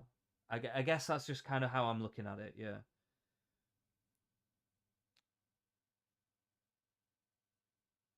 One person inside chat is spamming to vote purple and rejoin EU. Who's vote purple? I don't even know who that would be. I want... One person's just wrote in all capital letters, I want benefits. Someone says Starmer is turning into bacon live. Like, what's funny about this side chat as well is that it's all just these random statements. Like, it's all just loads of nonsense random statements. When I'm in the presidential election side chats watching debates about that, there's people actually arguing and debating the debate and also policy, and like, people are actually talking about it.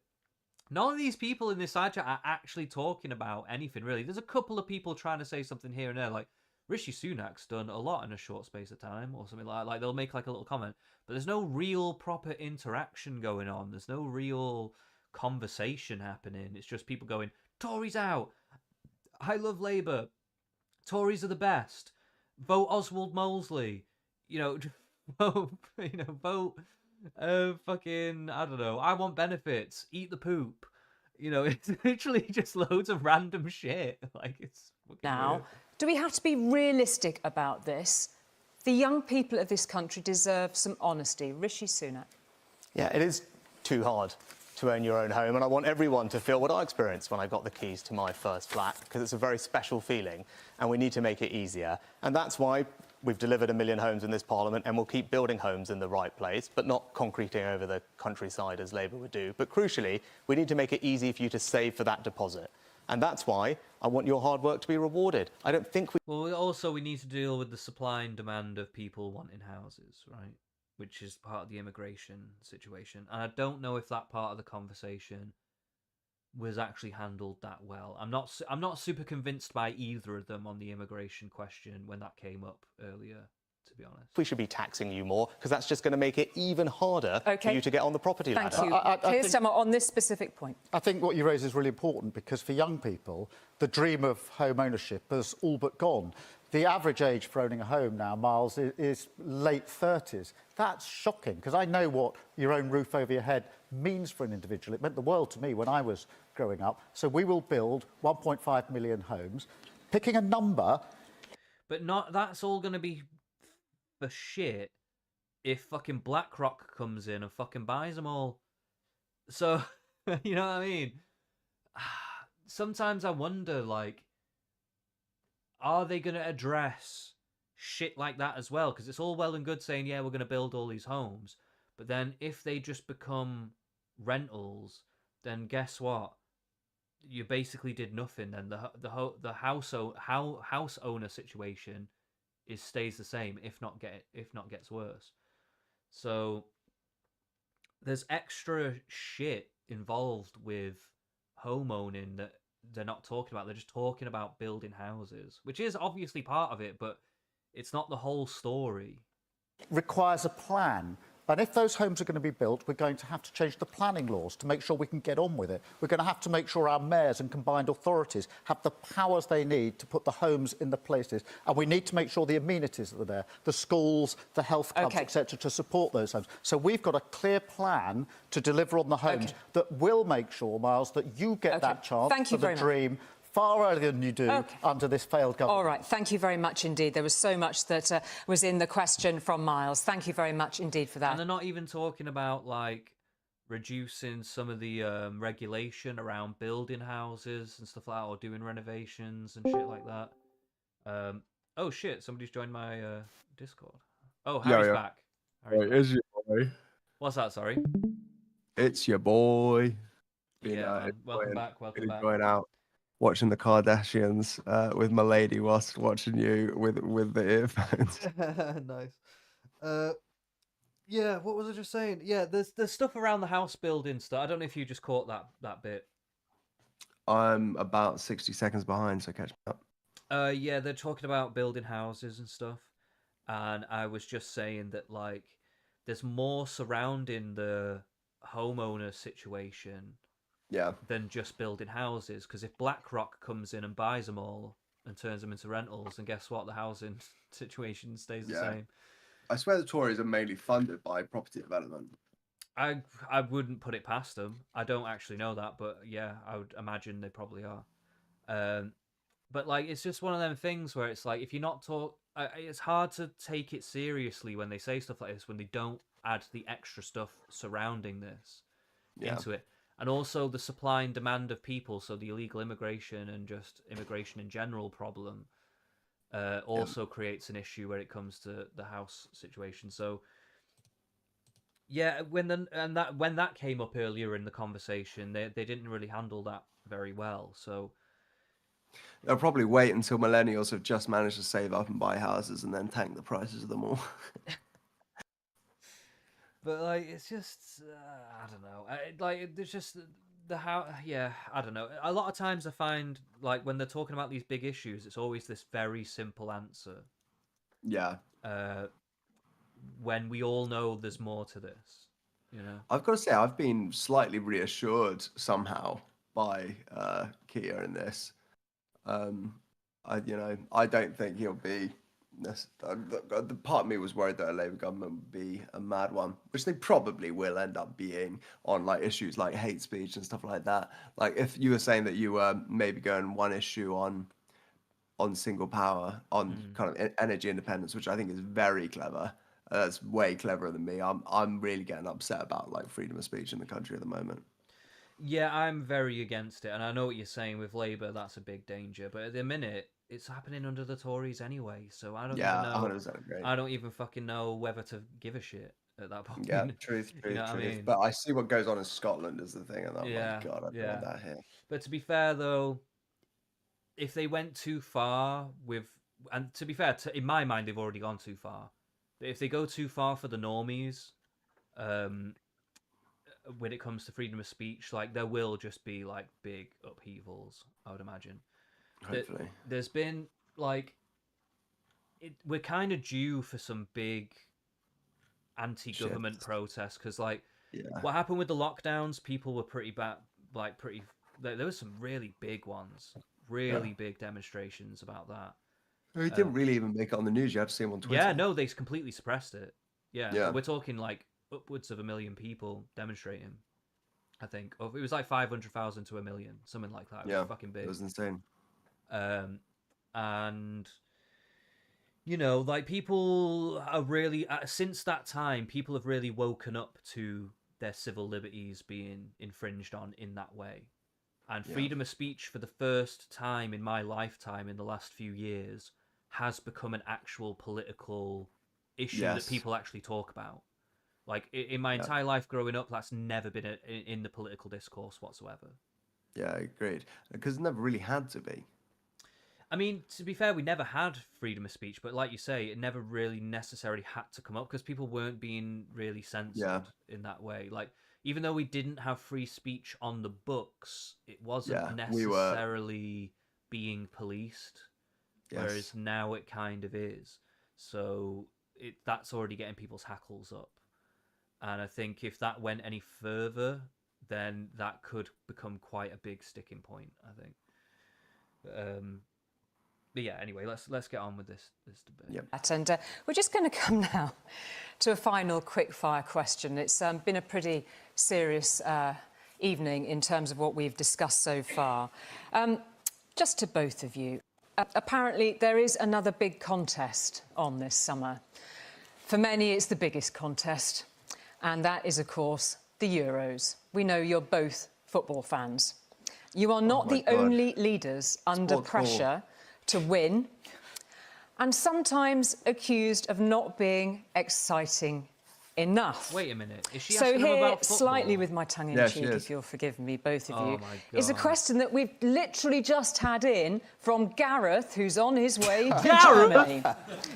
What is the best leadership approach? Play it safe or take some risks and go for the win? What would be your leadership style? That is not even a football question. What the fuck is that? It just to get people excited. What the fuck is that question? That is the shittest question I've ever heard in my fucking life. That is a disgrace. What is this fucking debate, mate? Rishi Sunak, quickly. Well, not to give advice to Gareth Southgate, who, when I met him, we did discuss who had the... Wait, he met this guy? Wait, Gareth Southgate, mate. who is it? Who the fuck is that? That's a football manager. Oh, he's a football manager. Oh, my God. I think he was the manager of the England team. Oh, my God. No. This should not be happening. Yeah, this is wild. This should not be happening. The worst job in Britain in terms of other people giving you their opinions. But I say you need to have a clear plan and you need to take bold action because you don't do anything without those things. Thank you very much, Rishi Sunak. Wow, how vague and shit. Yeah. Amazing. That's what this question inspires. An answer like that. Yes, Dharma, briefly. Game plan, good squad, and he's got both of those. I really think England are going to do really well this year. He's got a fantastic team, and I'm Be radical or do you play it safe? Sorry? Oh my you need a strategy for winning, so it depends who you're playing, what the issue is. That's what Gareth does. He's very, very good at this, and he's built a squad. Okay. And just like He's taking this question way too seriously. No, I think Nobody wants to know your he's thoughts probably about the gone down England team, mate. Yeah, but I think dragging that in is a good idea. Like, You that's the reckon? reason they had it in the thing. You reckon? I suspect. Is anyone sitting around the table like, oh, Keir Starmer knows something about football. I can relate to him now. Yeah, I think so. I don't think so, you know. I think he just needs to go, yeah, you go balls to the wall, you go for the goal, you fucking get it in the back of the net, bish, bash, bosh, job's done. Fuck you all. Yeah, but there's a reason why Rishi was like, I met him. Yeah. I think that you underestimate the power of sports ball in our culture. I'm not underestimating it. I know everybody loves it, and I'm like the only one that hates it. But no, I'm not a big fan either. But like that is like what is discussed in pubs other than politics. So if one person revealed that they knew sweet fuck all about football or didn't care for it, I think it would tank you. Nah, I'd say it. I'd fucking say so it. would I. But I don't think like prime ministers often get asked like who they support. They always have to say like a really tiny like local team. team, because if they support a big team, then Yeah, it's like, always their constituents team or whatever. Yeah. Because they're also MPs, aren't they? Still. yeah, So it'll be like, Wycombe oh, Wanderers fans. I support Toxteth or something. I've got a brilliant set of cabinet. OK, thank you very much, gentlemen, for both of those answers on the footy. Thank you.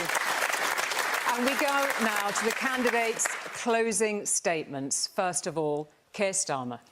Thank you. I don't offer you the gimmicks or unfunded promises that Rishi Sunak does. I don't pretend there's a magic wand that will fix everything overnight. Instead, I offer a practical, common-sense plan to change Britain. This election is about who our country works for. The simple, patriotic belief that Britain can be better and must be better. Imagine how you would feel waking up on July the 5th to 5 more years of the Conservatives. 5 more years of decline and division. The arsonists handed back the matches. Now imagine turning the page with a Labour government that rolls up its sleeves and gets on with the job, that puts the country back in your service. The choice at this election is clear. More chaos with the Conservatives or the chance to rebuild Britain with a changed Labour Party. Thank you, Keir Starmer. And turning the page stuff he's going to keep coming back to. I think it's a good image. I like the turning the page phrase. I actually do like it. Yeah. I'm definitely coming out more Keir on this debate. Yeah, same. I'm definitely swinging more that way. I'm actually very perplexed that it seems like people have judged this, that he has lost it. It seems like a lot of people are more on the side that he's lost it, but I think it's two things. I think it's people are unwilling to give Keir Starmer a fair shake because everyone who supports Labour was just so sucking the cock of Jeremy Corbyn, and because he's not Jeremy Corbyn, they're like, oh, he's just like another Tory and blah blah blah. But is he? He's not. He's more like a Blairite, which I guess is kind of somewhat a little bit like a Tory. But to be honest, maybe he is. I don't think actually there's anything that he's said that other than the private school thing that makes me think that guy's definitely Labour. Yeah, I mean, I don't know actually. Like the whole like energy independence thing, like trying to bring down bills and stuff for working people and whatever. Like the only thing that Rishi Sunak's really been on about is tax for working class people, and like I don't even really know exactly what his plan is with the whole tax thing. Like whose tax is he cutting and how and where? And you will never know, my friend. Exactly. But it won't be ours, I can tell you that. Yeah, exactly. So I'm just thinking like realistically, Keir has actually had better stuff to say on that in that regard. Agreed. And yeah, I don't know, but there is a lot of fantastic stuff though, where he's like, we're gonna cost all this stuff, and there is a lot of stuff he's offering, and you do have to wonder like, well, what happens if you like bankrupt the country when we're already in a bad state? Like that could be a pretty bad situation to be in. So yeah. So I don't know. I'm probably swinging Keir, but like there is doubts. But with Rishi... I'm swinging Keir. I'm not necessarily swinging Labour. Yeah. But unfortunately, that's just how you have to do it. And when you go and vote, you have to vote for your local Labour MP and whatever. But yeah, it's a bit annoying. But I wish it was a little bit more like the American system sometimes. Yeah. I don't think I'll be voting for either of these two. I think that like. I agree with people. Now's a good time, I think, because there's really no difference. I don't think there's going to be dramatically different under these two. So I think now's a good time to be like, I don't think it's a disaster. Well, it's a disaster of either and win. I think it's kind of a none of the above situation. So vote for whoever you actually think most appeals to you, be that Green or whatever the fuck you want to do. I think now's a good election cycle to do it. Mix things up a bit. We probably will see, because of the dissatisfaction with these two, just broadly in the society. I imagine that some of the more, sideline parties will see some level of a resurgence. I see more and more support for Nigel Farage these days than ever before, to be frank. Yeah, I'd imagine that. And I will say, if anyone's thinking about not voting, go and spoil your ballot. like a low voter turnout, although that is delegitimizing, is not as delegitimizing as a higher voter turnout with less votes for the government. Because I think that people are just going to take it as kind of implicit acceptance. But I can see a lot of people not voting, which will be kind of good in its own way. But even better than that is just writing a swear word on it. I mean, that's already a problem, is people not voting. I mean, a lot of Yeah, huge issue. yeah, we've always had fairly low voter turnouts. Yeah, and then you get organized minorities can do a lot in that point. Not minorities like, minorities in this, but political minorities. Yeah, no, of course, yeah, which can take many different forms. But yeah, I don't know, like I don't know. It's going to be an interesting one. That it will. I mean, my predictions at the moment, just off the back of listening to this and stuff, my prediction is that the Tories will probably win. Win. Mm. Bro, that is the boldest claim I've heard. I have not heard a single person say that they think the Tories will win. I get a weird feel. I'm probably gonna vote Labour myself. Yeah. I'm just going all in and taking the chance. I'm not like a huge Labour supporter or whatever, but I'm fairly convinced by some of the things that he's saying. And not only that, I want to change things up. And also I could also be doing it to be slightly accelerationist as well. Who knows? Yeah, maybe that's the play. Yeah. But depending on how they are, I guess it just depends. Yeah. But They are. I think they'll be. yeah. I think if they get in, they'll do a little bit of containment. But I think that I think Trump's probably going to win. I'm thinking that Pierre might win in Canada. Well, we don't have anything of the sort other than Farage. I think that's the person to watch this election cycle. I think that I anticipate Reform UK. I'm I going to be interested anticipate in. Reform doing fairly well. Yeah. Because I will say one thing as well. That Great Britain News or whatever, GB News. they have like almost kind of like taken over the nation a little bit. Yeah, they're doing really well. Yeah, like I find that a lot more people are like just random people that I meet or whatever. Like a lot more people, and this is true just since COVID, basically since the Yeah. lockdowns and since all that. Loads more people are just gravitating way more towards shit like that. Yeah, I think particularly with I saw a Telegraph article come out today that said vaccines might be responsible for the excess deaths, and I sent it to my mum, who was one of the people that was giving vaccines and stuff, and I was like, Mum, I'm a bit worried about these things, and maybe I was being goofy, but I don't know, man. I feel like there's just been a lot of gaslighting and kind of a trickling out of, we might have been wrong about that. We might have been wrong about that. When a couple of years ago, they were fucking certain. Yeah. And I think people are getting a little bit fed up with some of the news that we're getting. Yeah, and there's a lot of it. There's even that stuff with Anthony Fauci where he's said Yeah. that he just kind of made up all the lockdown, all like the standing 6 feet away and all that kind of stuff. Yeah. All those provisions, he just made them up on the fly. He was just making them up on the fly. Wow. I saw an article of it the other day, and I was a bit like, "Wow, okay, is that where we're at?" That was very traumatic for a lot of people. Yeah, and it's just like it's one of them where, what was it like? Because it was those provisions that were keeping people from going to funerals and all kinds of shit. Yeah. Or visiting people in hospital and whatever. Bruh. And and he's just sitting there going, "Yeah, I just kind of made them up. I thought they'd be good." It's like, okay, well, a lot of people are not going to be happy with that. Like, you know what I mean? That you just said that. But yeah, we'll catch the last bit of this, and then we'll be. Either Keir Starmer or I will be your Prime Minister, and a vote for anyone else makes it more likely that it will be him. Agree or disagree with me, you know what I stand for. I'll always have your back, as I did with furlough. But with Keir Starmer, apart from higher taxes, you don't know what you'd get, and neither does he. And we've heard a lot about change from him, but change to what? Keir Starmer is asking you to hand him a blank cheque when he hasn't said what he'll buy with it or how much it's going to cost you. Lordy May. In I uncertain am the times, devil, we you know. simply But that is basically it. That is why my prediction is what it is, right? Is that the Labour voters are fractured. A lot of them don't like Keir Starmer. Yeah. And so they're not probably going to vote Labour. They're probably going to vote Green or fucking Plaid Cymru Yeah, I or think the whatever. missus will be voting Green.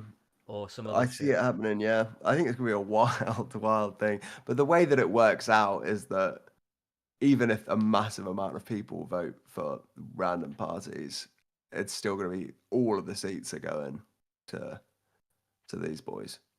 Yeah, I imagine that like the bulk of it will be like what's left over from Labour being broken up is that like Tories will come out. Now they I think might in lose some stuff. They might 2012, lose a percentage. Maybe they'll get like 30%. But if the rest is split between loads of different parties, then yeah, just fucked. it'll just be domination. I think in 2012, like UKIP needed like 1 million votes per seat or something that they got, compared to obviously way less for every other party. But why would that be? But just because if you're second place everywhere, then you don't get any seats, but you might have millions of votes. Oh, I see what you're saying. Yeah. Yeah, true. So it's hard to know what. I mean, did we get full numbers for who voted for everyone? Like full numbers of like votes? Yeah, they'll be out there. Yeah. I don't have them, but Yeah, I'd have they to look at do that. exist. But I even think even since UKIP have gone under, like since then, Reform didn't do too well in the last election, but I think since then, Yeah, because I think Farage is actually really important to it. yeah, definitely, yeah. So I think that'll be interesting to see. Yeah, that other guy that they had is just not a great face for anything. Yeah. And he has the brand recognition and stuff, but The also problem is that like when you're a further right wing party, but you're actually not, you just don't want to be smeared by the media. You end up doing things that are more cucked than like left wing parties. As far as like firing people and stuff like that to protect your image. You end up like hurting your image with your supporters because you're so like hospitable to woke ideology. yeah, and I don't know what they've done or had to do any of that. I don't know if they're that bad for it, but I know they've definitely What fired I some saw on the people for Lotus Eaters that racism or they've like whatever. been firing people for tweets or some shit. Yeah, they've been firing some people for racism and stuff like that. To be fair, though, I think they were just out and out, like full on. Like, Oh, okay, fair hateful, play, fair racist play. people, but not just like someone saying a racy joke or something like. But, yeah, We'll look into it. We'll look into I it don't before the know. next Like, stream. I think there could be a sizable chunk that goes to them, but I don't see Reform like actually winning it or anything. But I could see them Yeah, gaining a few seats, maybe even in the double digits potentially. I'd like Farage to get his seats. I'd like him to be in The House of Commons. in Parliament. Yeah. That'd be fucking funny, mate. I'd be watching that. That'd be funny shit. Prime Minister's question time with fucking him in there. That'd be so funny. But yeah, I reckon Tories might win it, but I'm gonna vote Labour, and I actually do hope Labour win. That I is think what my Labour's gonna hope be is, but right. my prediction is Tories win. I think that Labour's going to do really well. I really hope so. I mean, Yeah. Tories really decked it out in the locals. They got absolutely rinsed. So, Oh yeah, some polls have them on like 67 seats. after this election, Yeah. I think that's way too low. I don't think Yeah, it would yeah. be. That's very generous. I think it's going to be it. Well, I mean, what happened to Labour last election? That was an absolute stomp. But that was because it was Jeremy Corbyn, though. I think it could be a stomp in the other direction. I mean, and to be fair, you're not wrong. I mean, like, a lot of people really are against the Tories at this point, and like, but I just don't know how they're gonna vote. Like, because people seem to also really hate Keir Starmer. So I always get this feeling Yeah, like, well, but what are they I gonna think do the then? hatred for Rishi is stronger than Starmer. I Yeah. think that like I don't know, there was like before we had a lot of kind of northern places going, fine, Tories will try you out, we just want Brexit. And now I think you're gonna have a lot of southerners going, fine, Labour will try you out, we just want things to be less expensive. Mm. And then there'll be, and then immigration people will go reform, Yeah. which will really hurt the Tories as well, because I think that's a lot of their party. But then again, it's probably a lot of Labour as well. I A mean, lot of the, Keir the had some Rochdales. fairly strong things to say about immigration himself. It wasn't the best, but it was also kind of strong. So he seems like he wants to sort it out as well. I'm not sure if Labour is as interested. Well, I don't know. Who's really getting most of their voters from immigration? That's the question. I don't know. I don't know exactly what the end goal is with some of this legal immigration stuff. It seems Yeah, very bizarre. it's hard to work out the motives. Yeah. All right, I'm gonna head to bed though, But brother. yeah, no, it's all good. I'm gonna sign off as well myself. But yeah, that was the UK, the first debate of 3 for the upcoming general election. Cannot afford. Oh shit! I did not mean to do that. When's the So next one, bro? We can do I it live think it might actually be tomorrow, tomorrow. No, I'm out drinking like a cool guy, or hopefully, or or I maybe might come back maybe it pissed might have been depending when it's done. tonight. It might have been tonight. Mate, we're dickheads. Everyone's probably we should have watched tonight's one. I didn't check to see when it was on. I was just like, oh, that was on yesterday. I'll do this one. But to me, the leaders are quite important. But oh my god, why can't I get on my own internet? What am I doing here? No, it wasn't tonight. Next debate UK. It's Friday. Friday. I thought there was 3 this week. 7-party debate is to be held on Friday. That sounds pretty good fun. The first head-to-head clash is on June the 4th. Friday, 7th June, 7:30 till 9. But when's the third one then? Yeah, June the 7th, then June the 12th. Oh, that's unconfirmed. Oh, there's a bunch. There's June the 13th, June 20th, June 26th. So there's several, actually. Right, I thought there was only 3. Okay. No way. Okay, yeah, Friday. Yeah, I don't know. Are you free on Friday? I have a suspicion I'm not. Oh, no, I'm not. That's But all right. damn. I could If do you it don't catch Saturday, it, maybe. Yeah, no, I am free Saturday. We could do it then. Yeah. That'd be a good time. Anyway, brother, nothing but love. Subscribe, like, follow, and share for the base centrist, Thank the you very man, the much. legend. I'll leave you to say goodbye to your audience. Yeah, brilliant. Thank you very much. All right. Yeah, I'll say goodbye as well. But yeah, thank you very much for tuning in, everybody that did tune in. Like you say, like and subscribe, all that good stuff. Leave a comment if you want to give your opinion on your predictions for the upcoming general election. It's definitely going to be interesting. Definitely going to be interesting. And like I say, I think we'll probably do Saturday for that Friday one. So we'll get a reaction out of that. So if you want to go out drinking on Friday and you miss the thing, you can catch up with us on the Saturday. We'll probably do that Saturday afternoon. I'll try and make it the afternoon, so you can have your evenings free. But yeah, thank you very much for tuning in again. I'll see you again soon.